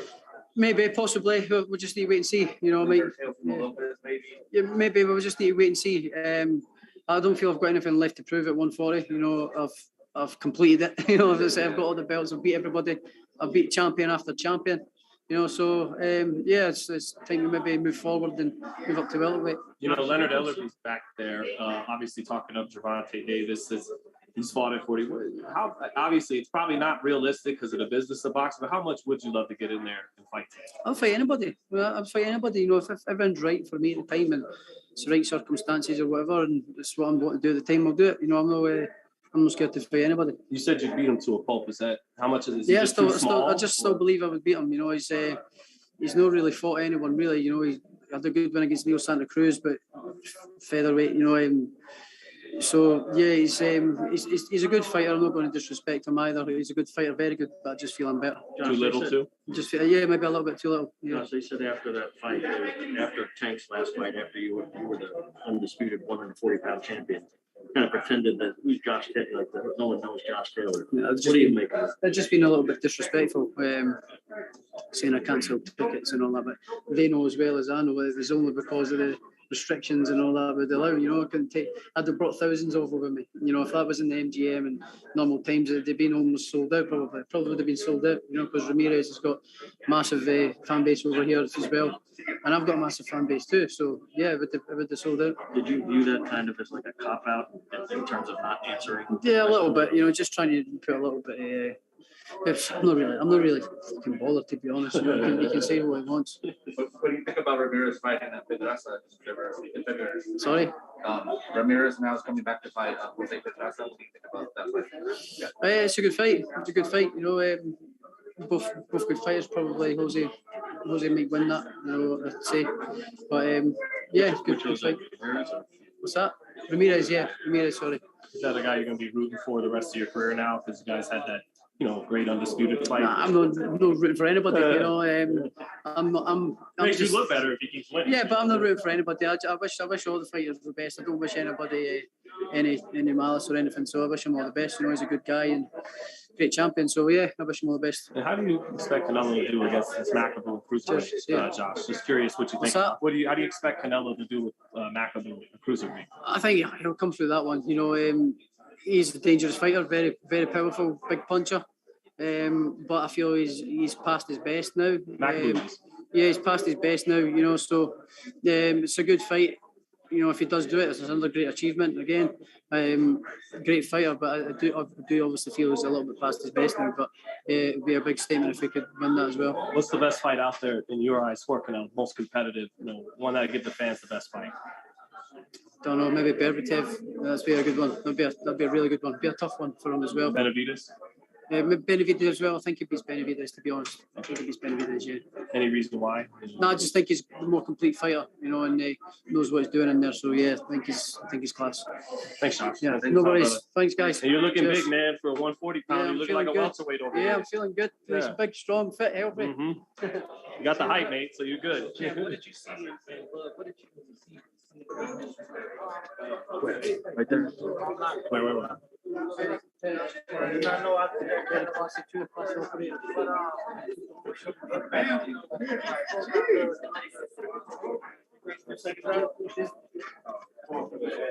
By 2 or 3 points. Some people at 1 point. But again, once there were 2 knockdowns, that's a 3-point round at least. And there was going to be another knockdown. He was unsteady on his feet.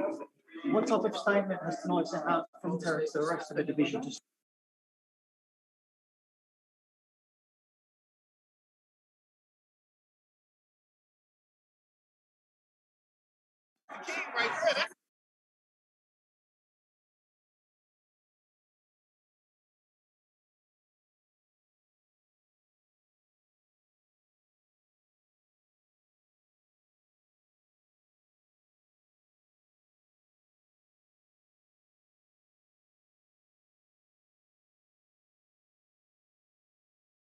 And final thing, the stoppage itself, was it the right move? Oh, absolutely. I mean, whether it was the father that stopped it or the referee, he was very valiant, Porter, but he was wobbly, you know, and he would have been destroyed. And you don't want a kid like that to suffer a permanent injury. Bob, thank you. Bob, were you encouraged to see Errol Spence in the building? What does that mean? Does that give them That right that PBC gave him a ticket. That's what it means. Bob, do you think that'll discourage? Do you think it'll discourage him based on what Terrence just did to Shawn Porter? How the fuck would I know if it would discourage him or encourage him? I mean, you got to ask him. I mean, that's or left. Okay.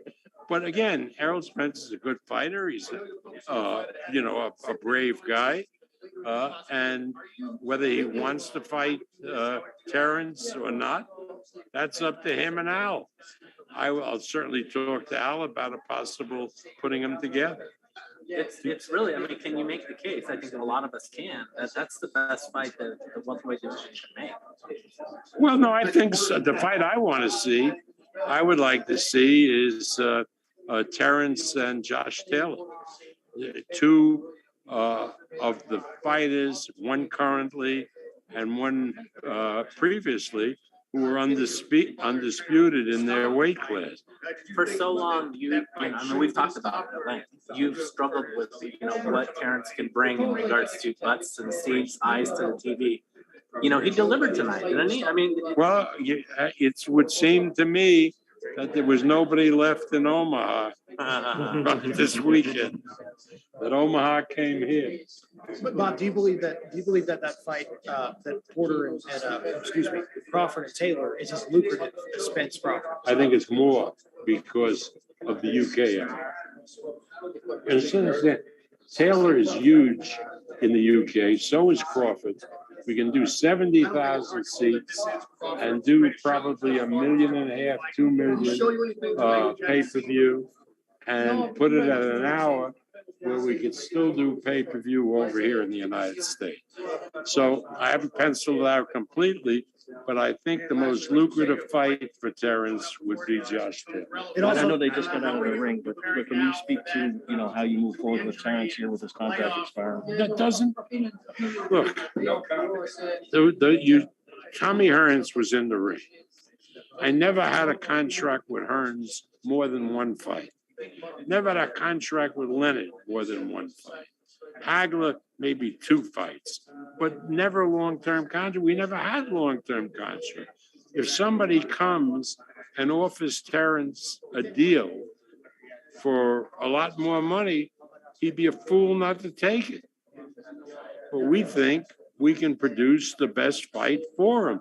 It's got nothing to do with personalities or anything. We know when we put a fight on, the fighters get treated well, they're taken care of, but other people can do that also. So again, Terence will, if he's smart, which I believe he is, will look at all the offers and see what's the best way to go. Would you be surprised if he went to the PBC? Would that surprise you? I think it would be stupid for the PBC. Why? Look, you have to understand the economics of the business. The pay-per-view business being done by the cable systems and the satellite providers is in the toilet. Right. The business, the big business, as proven by the UFC, by tonight, by the Tyson Fury fight, is being done by ESPN Plus. And we have a contract with ESPN that nobody can put a fight on ESPN Plus except Top Rank. So now if they want to go and do a fight without Top Rank and without ESPN, that's up to them. But I think it would be really foolish for them to do it, for everybody. With Canelo, they were still able to get to 800,000 pay-per-view. They said they didn't go close to that. Try. And also, there's a lot of other elements in what the expenses are and so forth. I know you said that Josh Taylor would be the most lucrative fight for Terence Crawford, but he could be the more difficult than else. Difficult fight? Yeah. You know, I think you gotta ask Pomac. Yeah, I mean, look, you've talked to go back to the ESPN thing. You've said this before. Didn't the ESPN thing sort of dictate that this fight ended up on ESPN, right? I mean, because 100%.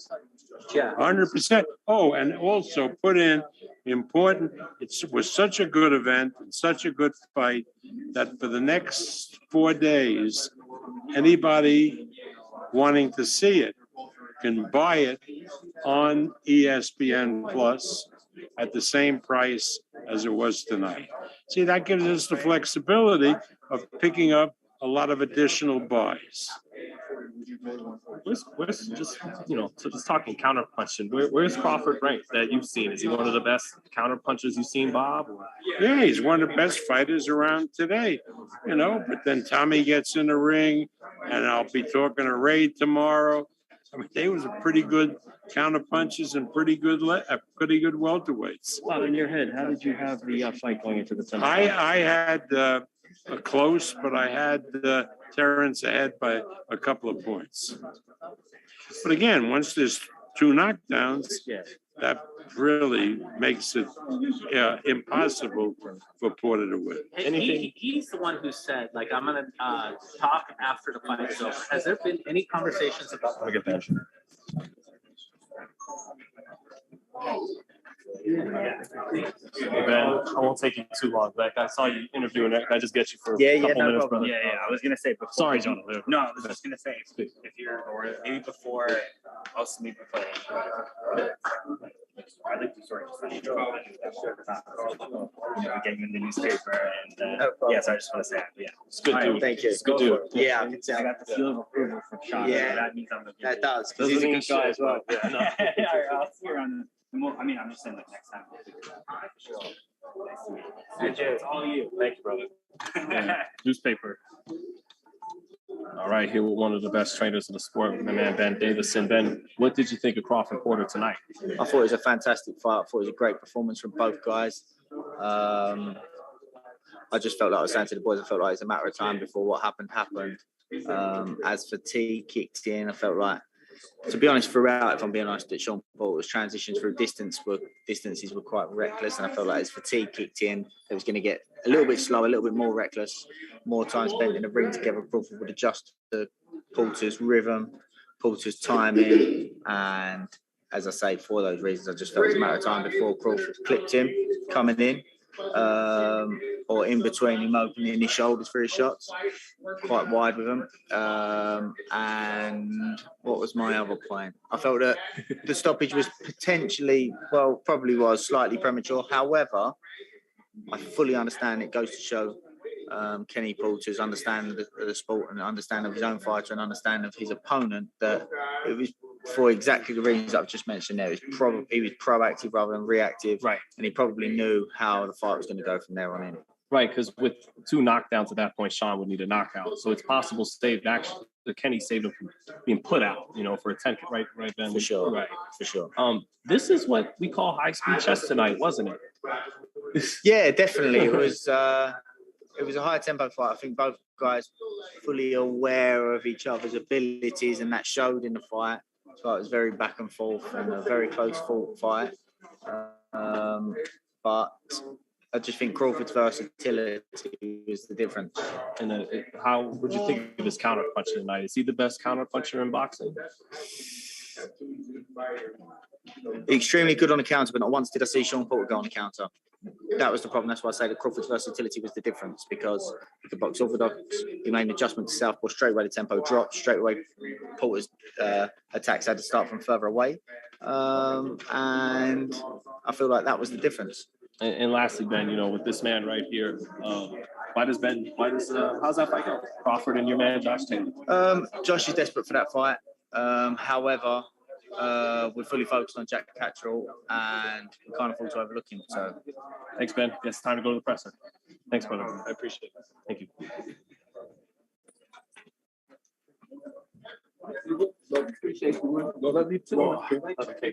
Look.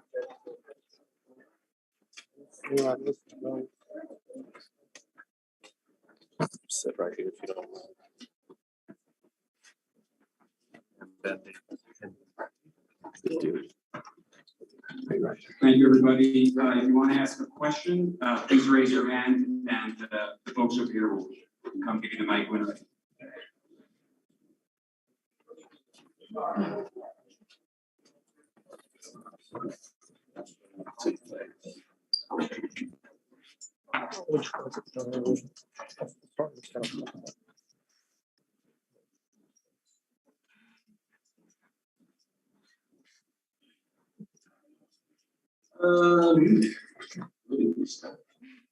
What a night. Was the night I expected. Obviously, it didn't go the way I expected it to go. Nevertheless,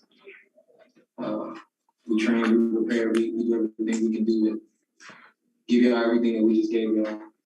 And I hope that you guys got everything that you expected to get from this fight between Showtime, Shawn Porter, and Terence Crawford. It's hard because I am so competitive that I'm very proud of him and for him and the job that he did tonight. And it's really hard for me to go away. I want to fight again. I want to fight right now. It was the same thing when I fought Errol Spence for my fight with my name wasn't called as a winner. I wanted it the same night. And, I know it's going to take some time for this feeling to go away. As this feeling goes away, I'll probably be more proud of myself and everything I did through the course of the night. Here we are. Not where I expected to be tonight. So with that said, I'll allow you guys to ask me whatever you want to ask. And, Kevin. Shawn, how badly were you hurt at the finish there? And did you disagree with the stoppage? You know what? I understand my dad's position, and he saw. I took too many shots right there, clean, and it's not the Porter way. That's not what we do. It was bad defense. Hands were down, and I think part of me is just wanted to get back and was careless, and then the other part of me was a little out of it and not able to defend myself quick enough. Again, I understand what my dad's position was there, and I didn't expect it though. But when I saw it, I was okay. Shawn, one last thing, maybe Kenny, you can chime in. How do you think Crawford would do with Spence if that were his next fight? How do you think that they would match up?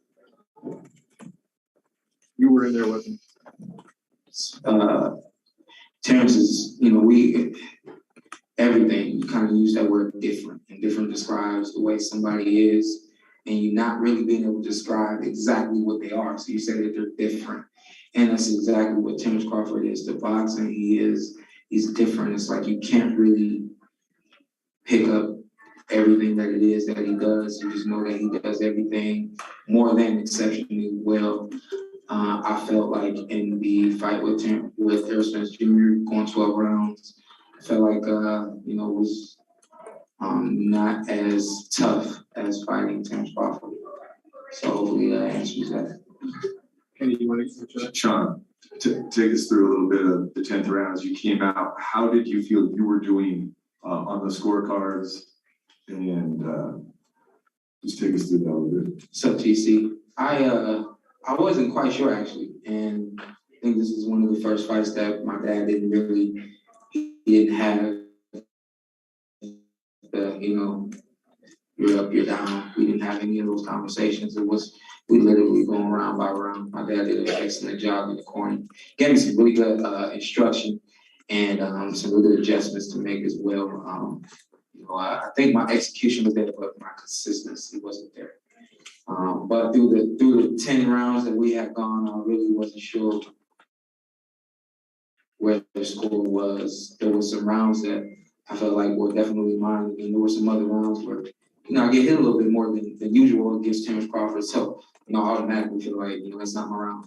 So I really wasn't sure what the score was, and my dad didn't really give me a score. I think he was more so focused on let's take this round by round.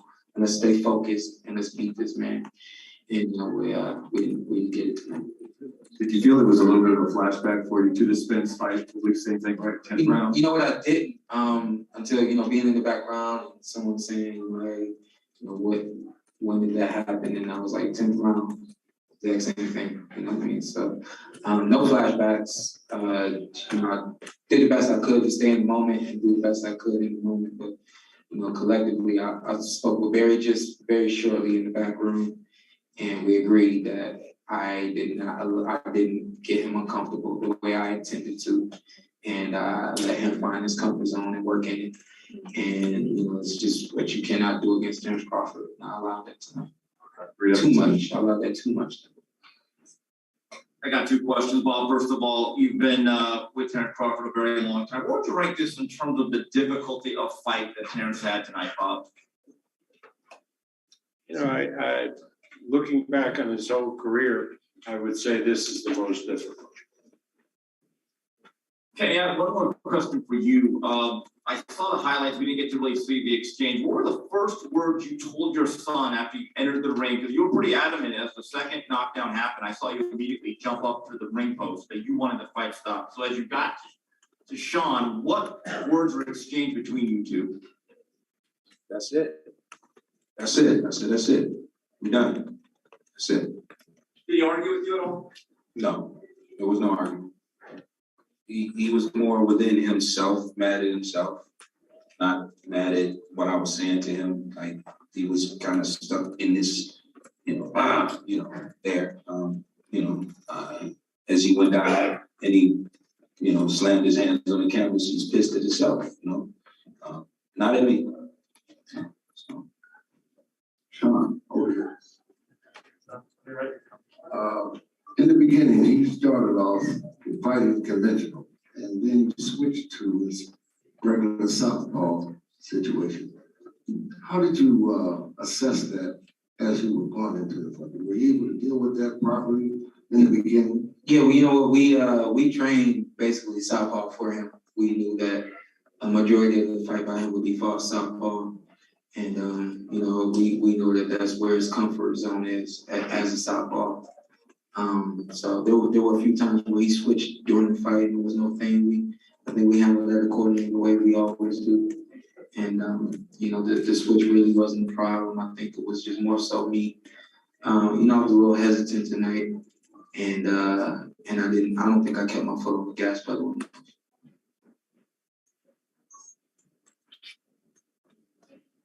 Shawn, when that first knockdown came in the 10th, did you feel like you were wilting to Crawford's pressure? Because it seemed like at that point the fight was dead even. No, I didn't. I thought that, even the movement and moving backwards, moving to the side and things of that nature, I felt like I was doing what I needed to do and what I wanted to do. I didn't feel like it was him pushing me forward or anything like that. So I thought that the fight was going accordingly. You've literally fought everyone, and look, I mean, the heartbreaking scene of you pounding that canvas at the end of the fight, there was a lot of anguish there. You've done everything. Do you think you'll be back, or could this be it for you, or what are the reasons to continue your career having fought everyone like you have? Yeah, you know what? It's a great question, and I kind of expected that question because of fighting everyone. I'm prepared to retire. I was prepared to announce my retirement tonight. Win, lose, or draw, even if it was a draw, they were telling us we were gonna have to do it again. I was not gonna do it again. I ain't announcing my retirement right now. Great career. Hall of Famer.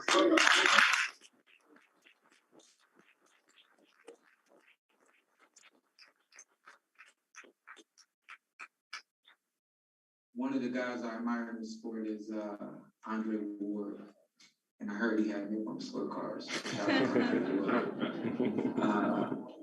One thing, I kind of hang on to every word that Dre says. I really admire him and everything that he's been to this sport. And we were in the back room about to do Tyson Fury, Deontay Wilder 3. Someone comes up to him, all of the talk about Ward Canelo. And he said, "Come on, champ, you got one left in you." And he said, "Why can't I just have one more left in me?" And the guy was confused. Meanwhile, I'm like, said it all right there. Why do I have to continue? Why can't I just have one more in me and save it? Why can't I just have one more in me? I think a lot of times the way that this sport has gone, you guys expect us to fight for 15, 20 years. You expect us to, you said, we hope he leaves this game with his health, but you never really know. I've been fortunate enough to be in some really big fights, get some really good guys, and always have my health at the end of the night. And, with that being said, I knew that Errol Spence Jr. was going to be my last fight. I knew that in 2017, I think it was, when he won his championship fight. And I said that he would be the last one I fought. And after we fought, I felt like there was something else, and something else was Terence Crawford. I said, win, lose, or draw, it doesn't matter. I've given this sport a great deal, from the training to the competition, and then more training. And with that being said, after you fought everybody at the top, what more do you do? I'm not going to be a gatekeeper. You would look at the 4 losses and would assume that, he could be a gatekeeper. Now, that's not the life that I want to live.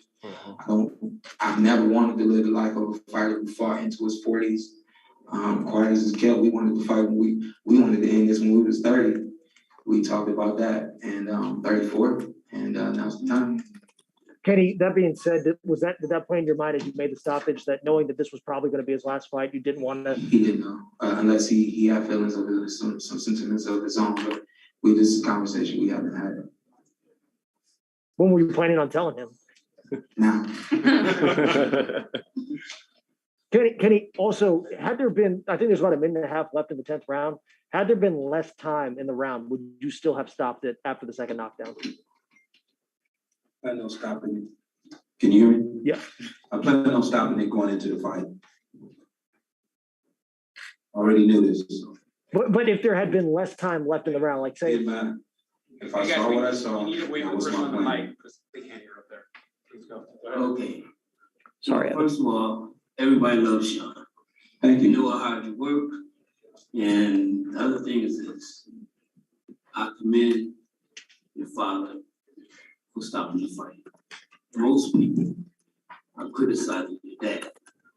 But I think you and your dad, I know your relationship, are so close. No one knows what goes on with you guys. And I think that when your dad said it's over, I think that you basically said, yes, Dad, let's go. Mm-hmm. That's my back.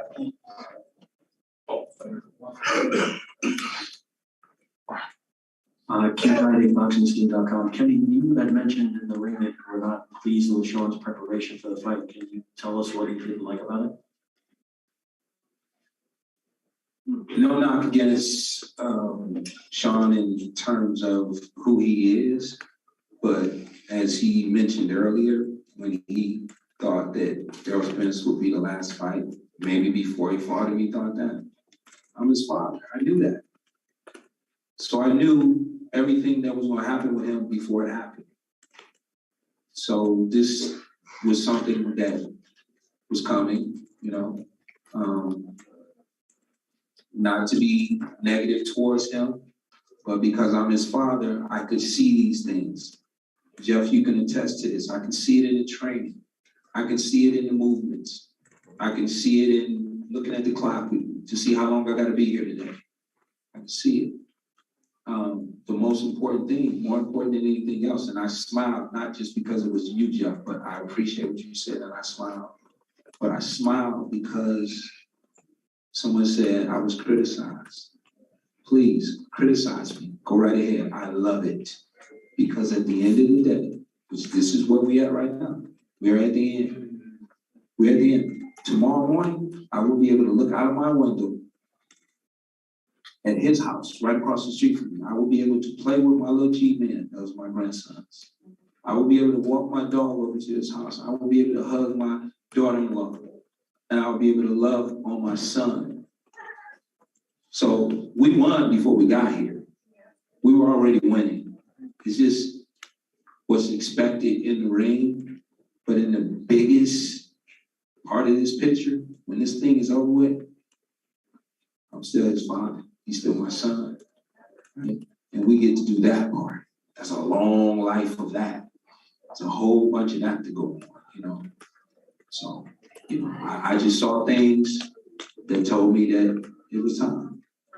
Kenny, I know that you're hard on your son in the gym. I've seen that firsthand. Is it a relief now that you could just be his father instead of his trainer? Did that weigh on you at all in the last couple of years, or even in this situation? Absolutely. But when you say I'm hard on him, you got to understand the reasoning for that is exactly what we dealt with tonight. I'm hard to the point of, listen, man, I need you to protect yourself. I need you to go home to your wife. I need you to go home to your kids. I need you to be able to play ball with them. I need you to still play ball with me. I've jumped out of airplanes with my son at 20,000 feet multiple times. I've raced my son in cars at over 100 miles an hour. He beat me. I've, rode camels in the Sahara Desert with my son. I got to continue to do those things. This is just a small part of his life. And people would ask me some time ago, he had over 270 some amateur fight system. Why you fight him so much? Why? He was winning. Steve, if he got hurt in fight number 3 as an amateur, we wouldn't have continued with this. He was winning, right? He may have been right in this fight, right there with the guy. It was a surprise for me that he went down. And I never seen him go like that. And then what happened after that? He got hurt again. And I saw him at a deficit. He didn't have everything it took to protect himself. And coming in here, I wasn't seeing that same thing going on, protecting himself. So the most important thing is that I'm able to walk away from here and he's safe. That's it. All right, let's give a round of applause. Let's give a round of applause. A great fighter.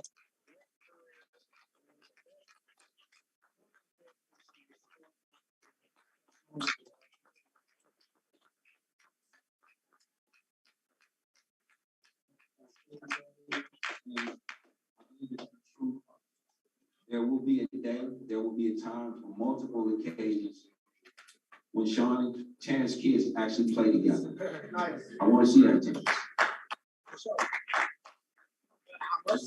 Yes. My case is a little rough. I must say, Shawn ain't been toughen his boys up, so you're going to have to get ready for that. You got to get ready for the playoffs. For sure. And you know, the respect and love I have for you, it never ends. I gave him a genuine smile. He's victorious. He's a great fighter. I respect and appreciate the opportunity to coach against Bo Mack. I can remember way back in the amateurs when Bo Mack rolled out the carpet for me in his gym. I was looking at a picture just yesterday, you and Shawn, I was about 15 years old. Nobody knew back then that this would happen except God. And this was God's plan. Julie Goldstein, go way back with us. I appreciate it. Thank you, Terence.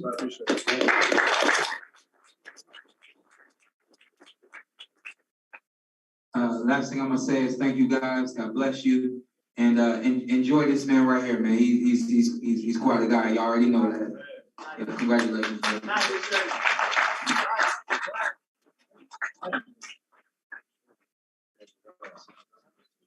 Thank you.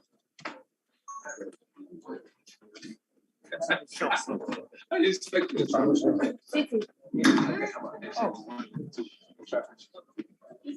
Hey, Terence, congratulations right down in front here. Do you think this was your best performance? No, I wouldn't say that. No? How do you critique yourself? I did good, but at times, I let Shawn work when I could have been working with him, but I just didn't confidence to keep doing what he was doing at times. But I feel like, you know, Jeff Horn, Felix Diaz's performances was better than tonight. Interesting. He said, in trying to describe you, he said there's no other way to describe Terence than different. When you hear somebody refer to you as different, what do you think they refer to that way, talking about you like that? Well, I think they refer to my versatility and my ability to adjust.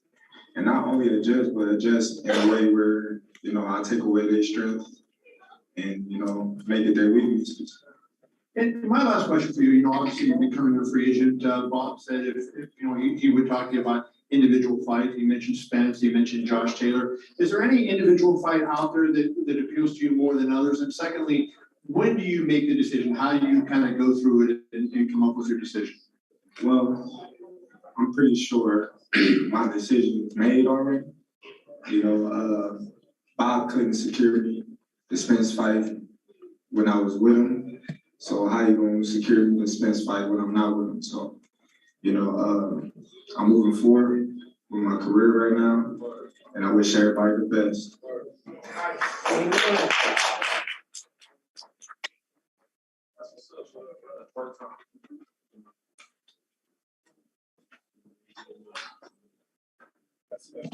Hey, Terence, straight back. Congratulations on your victory. My question for you is, I know you were informed that Spence was here. They showed him up on the screen. You know, he didn't stop Shawn Porter the way you did. His other losses against top guys, Brooke and Thurman, were also not a close decision. Can you tell me about your thoughts about not only being the winner of the fight, but doing it in a manner in which those other guys that were at the top of the division did not do? You did it in a very spectacular way. You gotta understand, you know, like it's been a long time coming. You know, everybody was downgrading the level of competition that I was fighting. Said I'm not fighting nobody. This and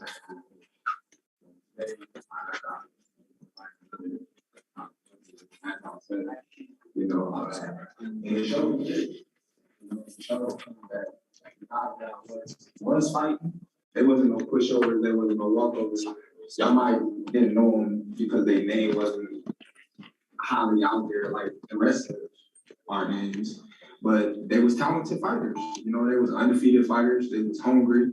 They didn't have nothing to lose. They never lost before, so they don't know how to lose. But a lot of people, you know, they criticize them. They see how I win. And, you know, they down talk them and they bash them and say, "Oh, well, he's not fighting nobody." Well, today I fought somebody and the same thing happened. But how did you feel that you were the guy that knocked him out and those guys couldn't? Well, it's the same, you know what I mean, with anybody else. You know, I was beating undefeated fighters. I was the first person to stop them and, you know, make them look the way they did. And they never looked at the same after, you know, and people will call them washed up and say, "Oh, well, they not this, they not that." Well, have you seen anybody do Kell Brook the way that I did? And lastly, it was close on the scorecards. One point, I believe, on two of the cards, you were ahead on all three. In your mind, yeah, I felt like it was a close one. I think a lot of guys at ringside did. How did you feel it was in the ring? How close did you think it was? I didn't think it was close at all, to tell you the truth. I was out there, you know, doing what I wanted to do, you know, and once I got the look that it was close, I had to turn it up and around. Thank you. That's when I got stopped. Now, Terence, here, James Old Boston. So let's talk about that adjustment to go southpaw pretty much in the second and third round and catching Shawn Porter with those counters. Well, Shawn Porter, he was just trying to land that overhand right, not seeing that I can catch him in between of that shot. And the southpaw stance would be the best shot to catch him with. Terence, after a while where you were, you know, done with the Spence fight, but from what you said to Bob, and just now, it sounds like you might want that fight once more. Do you want that fight still? And if it takes having to go to PBC, will you do that? Man, like I said before, man, I don't need Spence. You know, I've been the #1 guy in the division since I came here. You know, 3-time, you know, 3-weight world champion. You know what I mean? Like undisputed world champion. You know, come in the welterweight division, my first fight, and win a title. Like the things that I've been doing in my whole career, is nothing compared to Spence. You know, not to take nothing away from him, you know, he's unified and whatnot. But like I said, you know, it is what it is. At the end of the day. But William King for 95.7 Omaha. What's the next time you're gonna come to Omaha and showcase your skills? Oh, I don't know. You know, I'll be here tomorrow, but I don't know. Now, and then my last question: What side are you? Are you the A side or are you the B side? Here you go. Man, I'm the all side. That's right. Terence, Marcus Hayes, FightHype TV. Terence, I'd like to ask you, you landed a lot of thudding punches on Porter early in the fight. Was there any time in particular where you hit him and you said, look, I got him, it's almost over? What was the turning point for you? No, I didn't get to hit him like I wanted to in them early rounds. I believe I was grazing him a little bit. You know, I caught him with some good body shots that I know he felt, you know, but as far as today, I was grazing him because he was rolling, he acted heavy. And, you know, I was kind of loading up at times. What went through your mind after the first knockdown? Oh, I got him. That's right. You know, once you know what I mean, I get him on the ground, you know, I'm coming back for the kill. Terence, it seems significant that Spence came to the fight. I know what you said, you know, but like this is the fight. So you know what I said, why you keep asking? I'm not asking you, but do you feel, I mean, that you made some kind of gesture to you by coming to the fight? How many fights did I go ahead? Yeah. Did he make any gesture to fight me or to call me out or say, let's get in the ring? So nothing changes from that? Nothing changed. What, I mean, you were talking about your future. I mean, have you already scripted in your mind that you'll operate as a free agent moving forward? Or what exactly will you do in regards to promotional ties moving forward? I don't know. I'm gonna let my little head, but heal up and then, you know, we just go to the drawing board and see what's best for Terence Crawford and his career moving forward. Terence, Muhammad Mubarak with the Electronic Criminal Report. How much more of this are you going to allow yourself to go through in this business of boxing? What is your future hold beyond this? You said allow myself to go through what, boxing? In the business of boxing, and at the end of the day, what do you plan to do with your life? I don't know. You know, what my plan is to do is to take care of my 6 kids. Amen. You know, that's my ultimate plan. And, you know, build a bright future for them, you know, and give them something to look up to as, you know, their father. You know, so that's my ultimate plan. So everything I do is for them at the end of the day. Hey, Terence, how are you? Congratulations on the win. Earlier this week, you pretty much tipping your cap to Canelo, you know, giving him praise, saying that he earned the #1 pound spot. Do you feel like you definitively shut the door? You don't want to see any more Canelo at the top, only you? Canelo's a great talent. You gotta put him up there at the top. Like I said, you know, my performance today would determine whether you put me #1 or #2, you know, and that's not for me to decide, you know, it's all opinionated. So, you know, y'all make y'all opinion, y'all assumptions, and y'all do what y'all do. And y'all vote on it, and y'all tell me who's #1 and who's #2. Thank you, guys. Terence, have one last statement before you go. The floor is yours.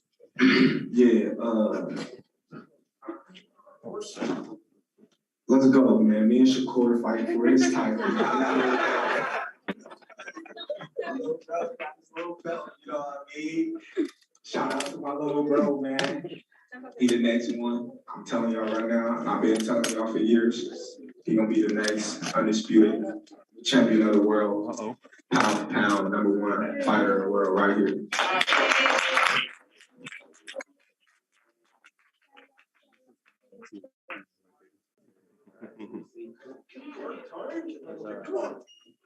That's what this is. You want to say this? Anybody else want that shot? Next up. What weights are going down at? Whatever weight. 145. 145. Yo, brother. Man. How'd that feel getting? Yeah, man. How'd that feel getting that love up there, man? I mean, I always get love from Bud. Like, at the end of the day, it's bigger than boxing. It's not just boxing with me and Bud. That's really my brother. And same way he always root for me, I'm always root for him. And I was right there in the stands, loud as hell, cheering for him. And I knew it was a matter of time it was gonna happen.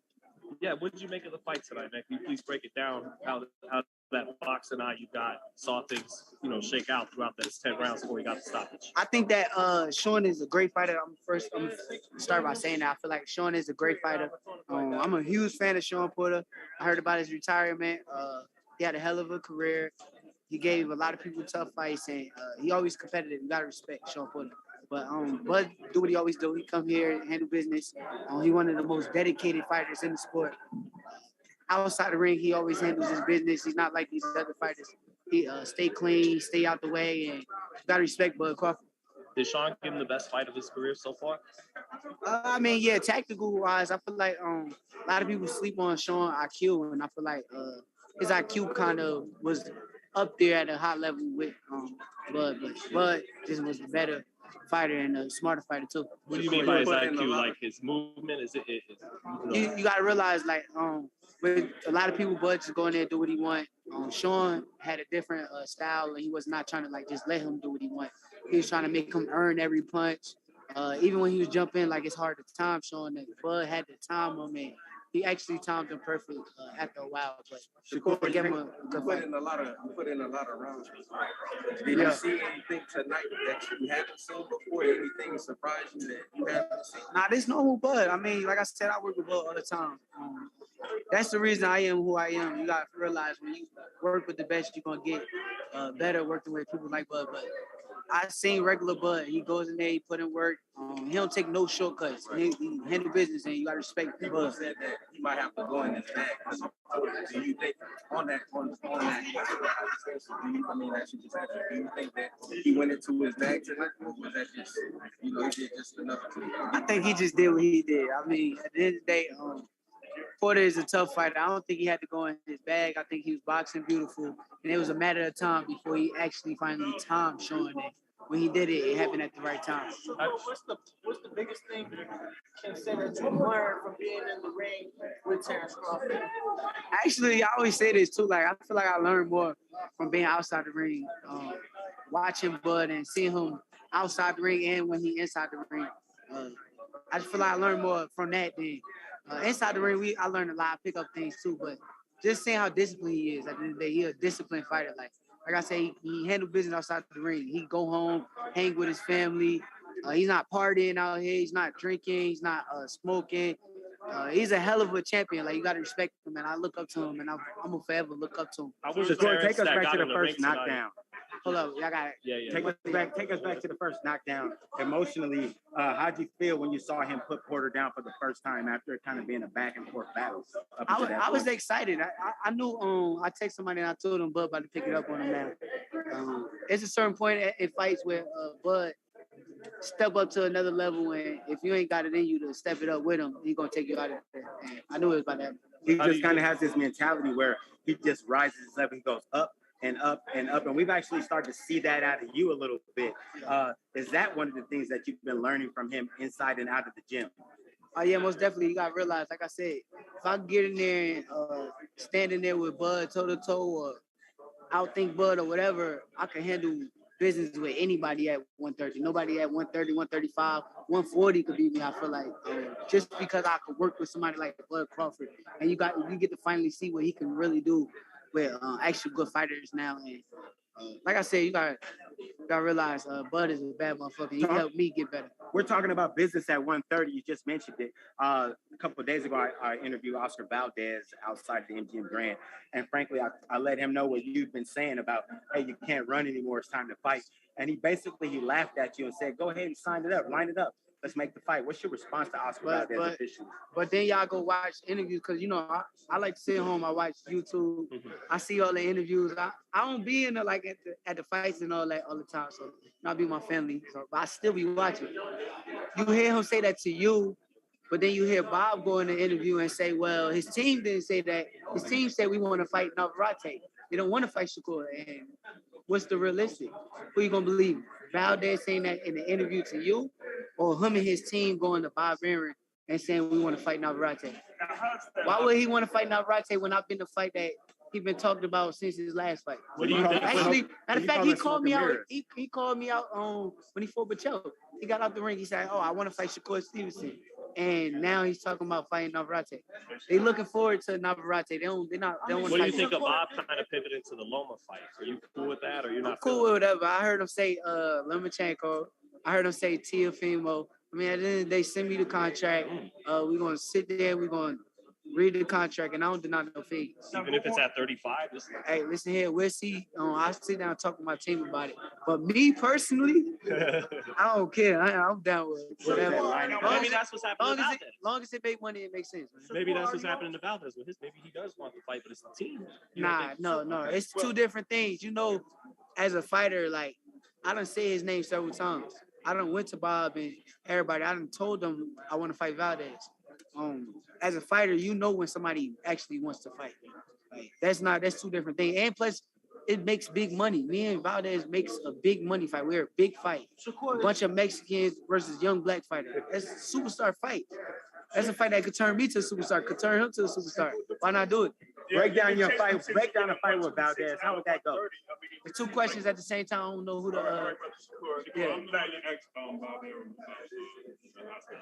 And what did he say? That's not what his team said. His team want Navarrete.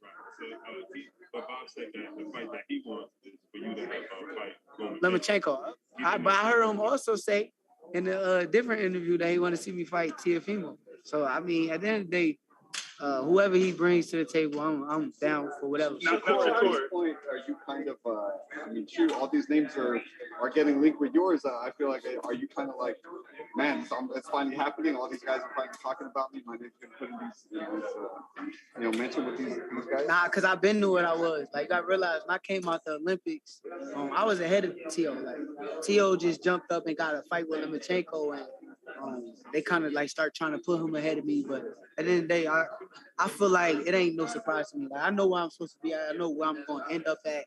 And I'm going to be here for a long, long time. Do you feel like Gervonta's going to make easy work of Esau Cruz? I never watched Esau Cruz fight. I saw like a little glimpse of it. Tank, I heard that he's a Mexican fighter come forward. And if Tank ain't got to look for you, it sounds like he's nice. Now, you're saying about chasing Valdez.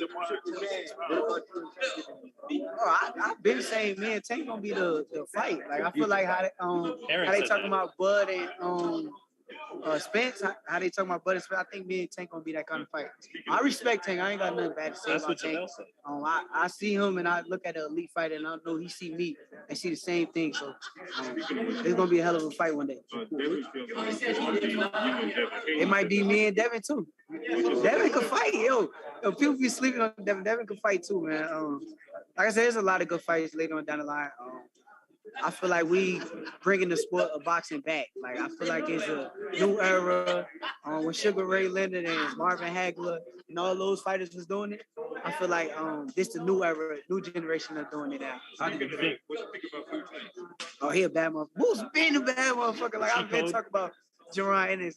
Everybody just finally getting to see how good he is, but he been a bad motherfucker. I'm ready for them to step up the competition level for Boots. I feel like he's ready for top fighters. Shakur, how would he do with Bucks? Man, I ain't answering that question. Hey, man, I love. Which one, about Boots and Bud or about Canelo? Nah, I love Bud. Bud a bad motherfucker. I love my brother Boots too. All respect to both of them fighters. Now, you talk about chasing Valdez since you've been at 126 pounds. What is his relationship to fighting? But Bud the best fighter in boxing too. Make sure y'all let that be known. Bud the best fighter in boxing. If Canelo is at his weight, I'm telling y'all now, Bud will beat Canelo. What is the biggest skill difference between Canelo and Terence Crawford? What's the biggest skill Canelo is real nice. Like, Canelo a real good fighter. I just feel like his stylistically, like, if he was in the ring with Bud, I think Bud outbox him. The best chance he have is a puncher's chance to try to knock Bud out. But other than that, I feel like Bud is the better fighter to me. Well, we know that you're really going to fight Oscar Valdez, but do you feel that Jake was more difficult fight? Then who? Oscar Valdez. You know that's like your number one fight, but that's what I don't get. Like, We seen Lomachenko lose twice, right? Yeah, but he's still on the top. Man, did we see Lomachenko lose twice or not? Did we? How? He beat a lot of great fighters, but did we see him lose twice? We did, right? How many times we seen Valdez lose? So you feel like Oscar Valdez? How many? Answer the question. Zero. We never seen him lose before. Which one's the more difficult fight? I mean, that's how fans try to spin stuff and they try to turn it into, oh, Lomachenko is better than Oscar Valdez. But as of right now, in boxing, Valdez had a great performance with Burchell. He knocked him out. Valdez have never been beat. And like I said, I don't know. I don't know if I agree with y'all. I think y'all spin stuff and make it look like that, but I don't know.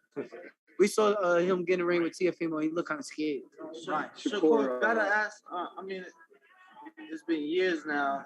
So for the Valdez name to keep coming up, would you say it's almost like you over it because you was his mandatory? They vacate, move up, and then now for a unification possibility, they want to fight a 22-pounder, truly, in Navarrete.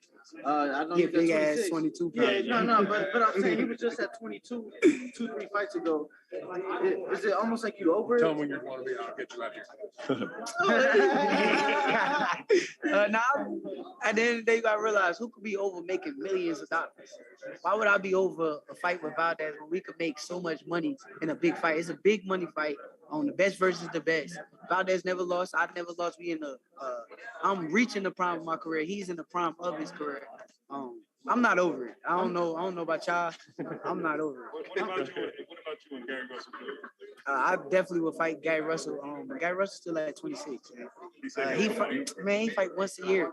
We don't never know when he's gonna fight. Like, I respect Gary though. Chris Cobra called you out. I saw y'all going back. He ain't called me out. Chris Cobra said out his mouth that we gonna fight later on down the line. He's not talking about fighting me right now, but we in the same weight class right now.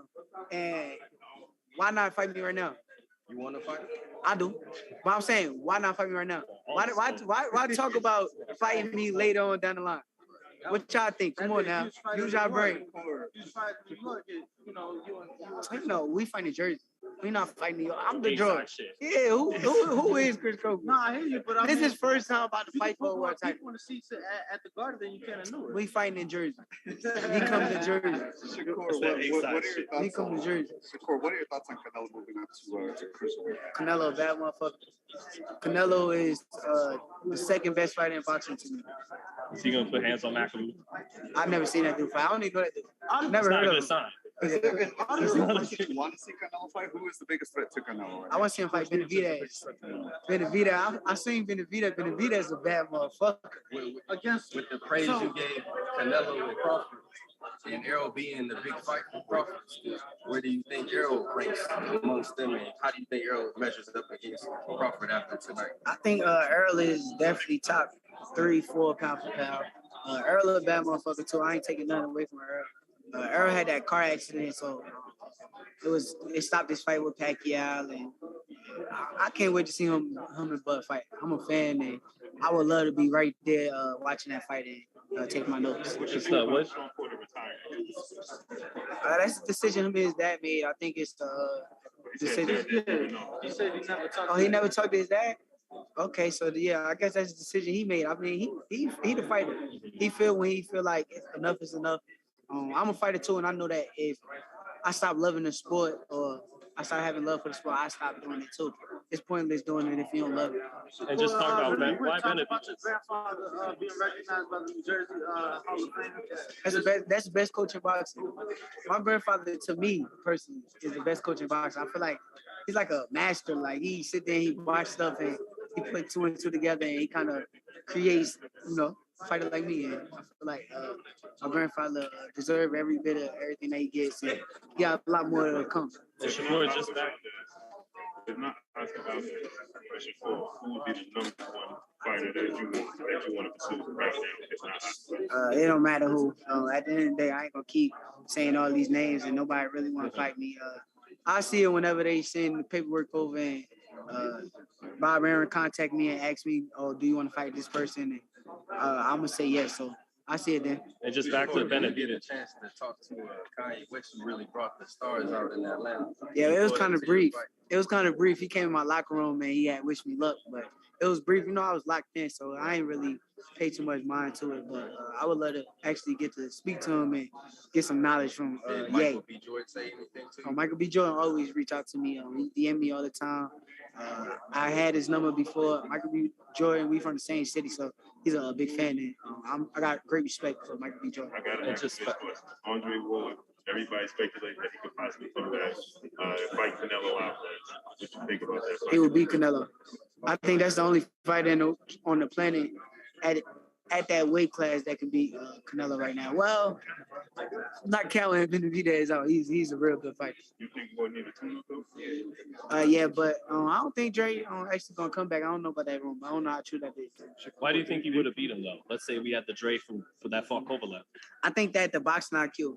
I feel like even watching Caleb Plant, I seen a lot of holes in Canelo defense and looking like he's just looking for the big shot. And I feel like Caleb was making the kind of mistakes. And I feel like Dre got great reflexes. He got some that I got. He got some that Floyd got.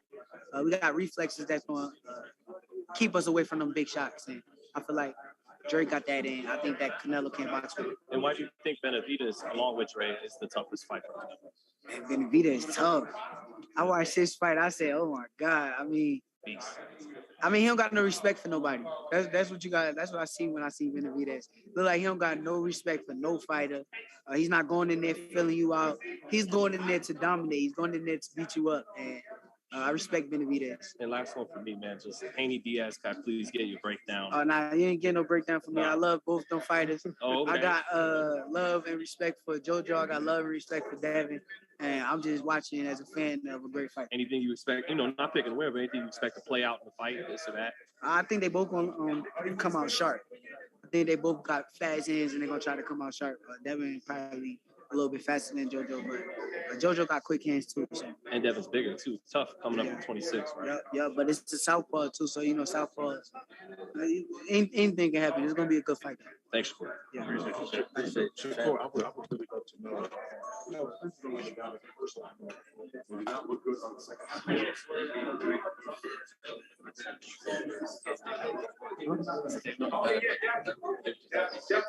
I'm gonna try and see. We've never had this guy on the channel.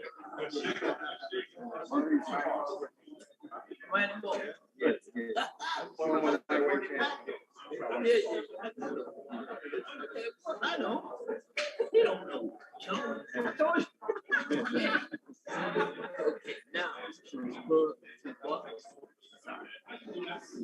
now basically did something that hasn't. Is he now on that or think that stop? That was right, but Crawford did way more than what Earl did. One day was August 140. Now a month to 140. Yeah, a lot more than anybody 140. Look, everybody wants 140. Nobody stopped. Nobody. I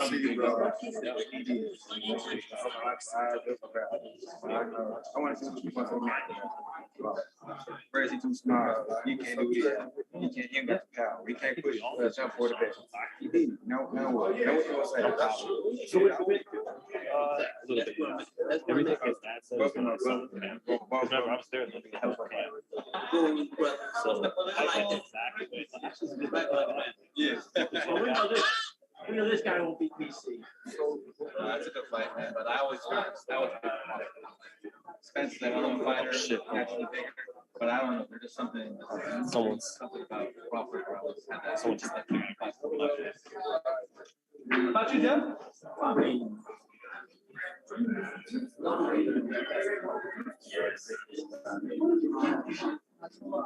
Hey, did you mean to text Ron that? Tell Shawn his video's out? Oh, okay.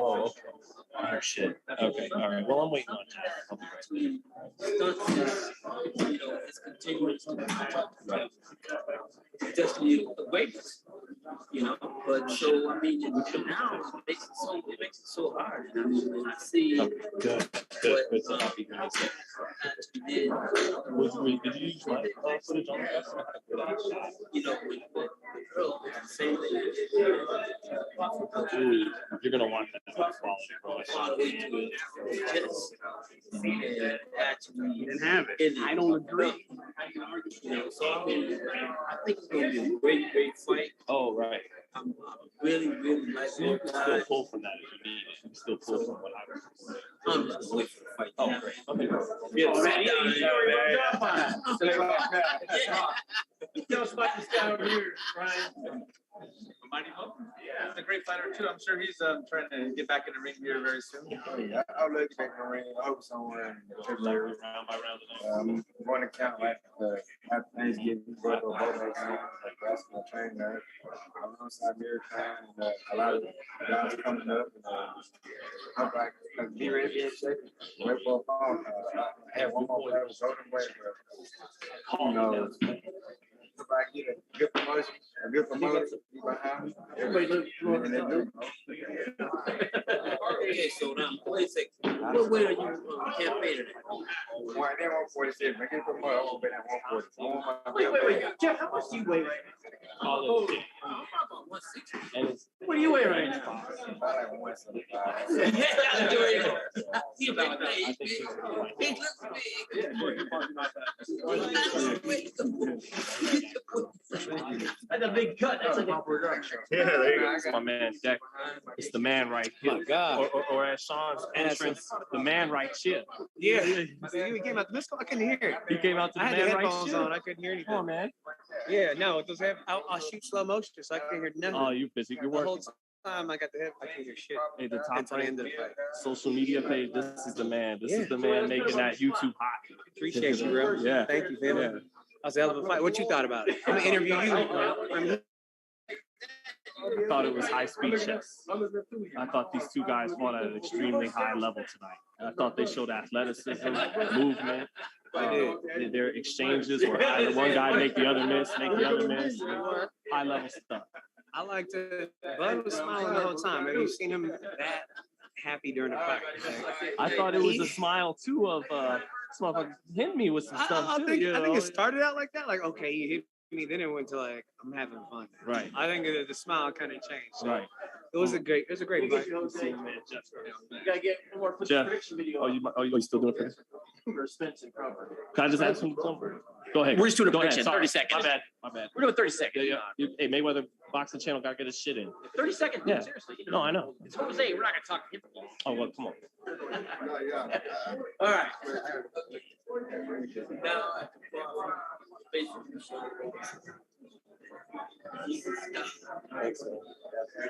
Just waiting on Jack. Call the first.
You got a question?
I mean, I didn't want to be rude, you know.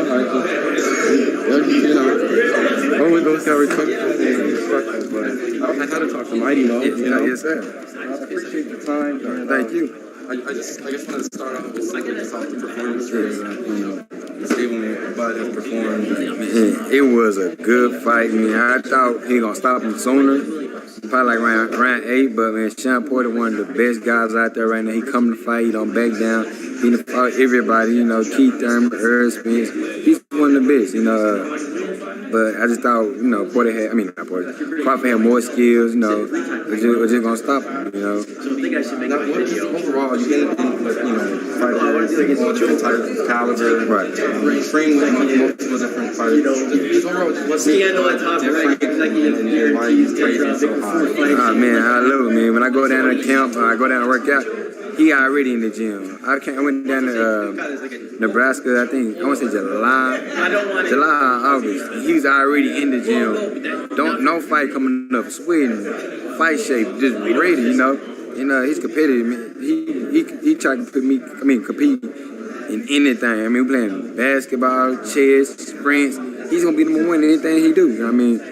A guy like that, man, I take my head out to him, man. He's always ready, gonna be number one in anything he do. And of course, I'll never ask you the Spence question has been asked a million times. Obviously, his fans are not, you're good friends with both. But overall, just the performance that he did tonight, would you just, I guess, by ranking, where would you place Bud and Spence, number 1 and number 2, if you could? If not, it's understandable. I'll do it. Spence got 2 belts, right? But Bud, overall, Bud had a belt at 135 weight class. 140, he had all the belts. He got a belt 147. I say he had a better resume, so I would have to lean towards Bud, just because he had belts in different weight classes. Just kind of switching to someone that I thought you had a tremendous performance against was, I'm sure you've been asked all day about Virgil Ortiz. And this performance obviously just puts Bud even further from Ortiz, from many people I've talked to. Do you think Ortiz would be ready after seeing Bud? You said he wasn't before, but today. Virgil Ortiz is a good fighter. He's a hell of a fighter. I just want them to rush him, just hurry up, try to throw him in there. Let him get like 2 or 3 more fights. Let him take his time. He gonna run the weight class at 147. Just don't rush him. Don't run the kid. He gonna take over 147. And then Bud get done, or even the tough guys. Just don't rush Virgil. Let him take his time, because he's still learning, let me get back to work on his defense. He get hit a lot. You know, stuff like that. You never, you know, he got hit by me. You know, I come from 140. My first fight 147. Basically hit by a real 147. You know, and then you know, just don't rush me. He gonna be great. How would you rate the power between the two? Like if there was a skill. Virgil, I knew he had power, but I know when it's coming. You know, everything he throw it be hard. Bud more sneaky with it. Yeah, he more sneaky with it. He not picking shots. You know, but you know, Virgil, he pretty strong. But I have to go with Bud. And I wanted to ask with you because you had an amazing performance with Ortiz. Right. Seeing as you were a small card coming up. Well, I don't know. I mean, I guess it's due to opinion, but what's going to be next coming up for you? Because the division is hot, whatever division you're in. Right. Right now, I don't know. I hope I fight in January or February, and I want to fight the best out there. You know, I want the toughest guy out there. To be the best, you got to beat the best, and I want the best out there. You know, show everybody I'm still here and I'm still dangerous. And then that's assuming it's 147 because of the. Or is 140 still an option? It's still an option. You know, I just need me I got a good team. 147 is still an option. And then, you know, going back to camp in Omaha, things like that. How's all the other stablemates and stuff like you guys still have a really good time hanging out around? Oh yeah, you know, every time I go to camp, it's being around family. We always push each other. We there to help each other, you know. And I'm ready to go to camp with my team, my family. I'll be there soon, and next week I'll be back in camp. And before I let you guys, just wanted to get a couple opinions on some future fights coming up. Right. There's a potential Canelo moving up with some problems. Right. And I just want to get your thoughts on that overall fight. I don't even know the dude he's finna fight. I would say Canelo. He's the man right now in boxing. He's the face of boxing right now. I would go Canelo, man. I mean, he's doing his thing. He got best in different weight classes. You know, you gotta respect a guy like that. Is it a more preferred fight that you like something with Charlo, David, or Beterbiev? Right now, I think, to be honest, I don't think nobody can beat Canelo right now. I don't care who he fight. But right now, he just taking over boxing. You know, he's just taking over. You know, and then ain't too much I can say about him. Man. He's just taking over. And then my final couple questions is, you got the Devin Haney Jojo Diaz fight coming up. I would say Devin Haney had better skills, moving around the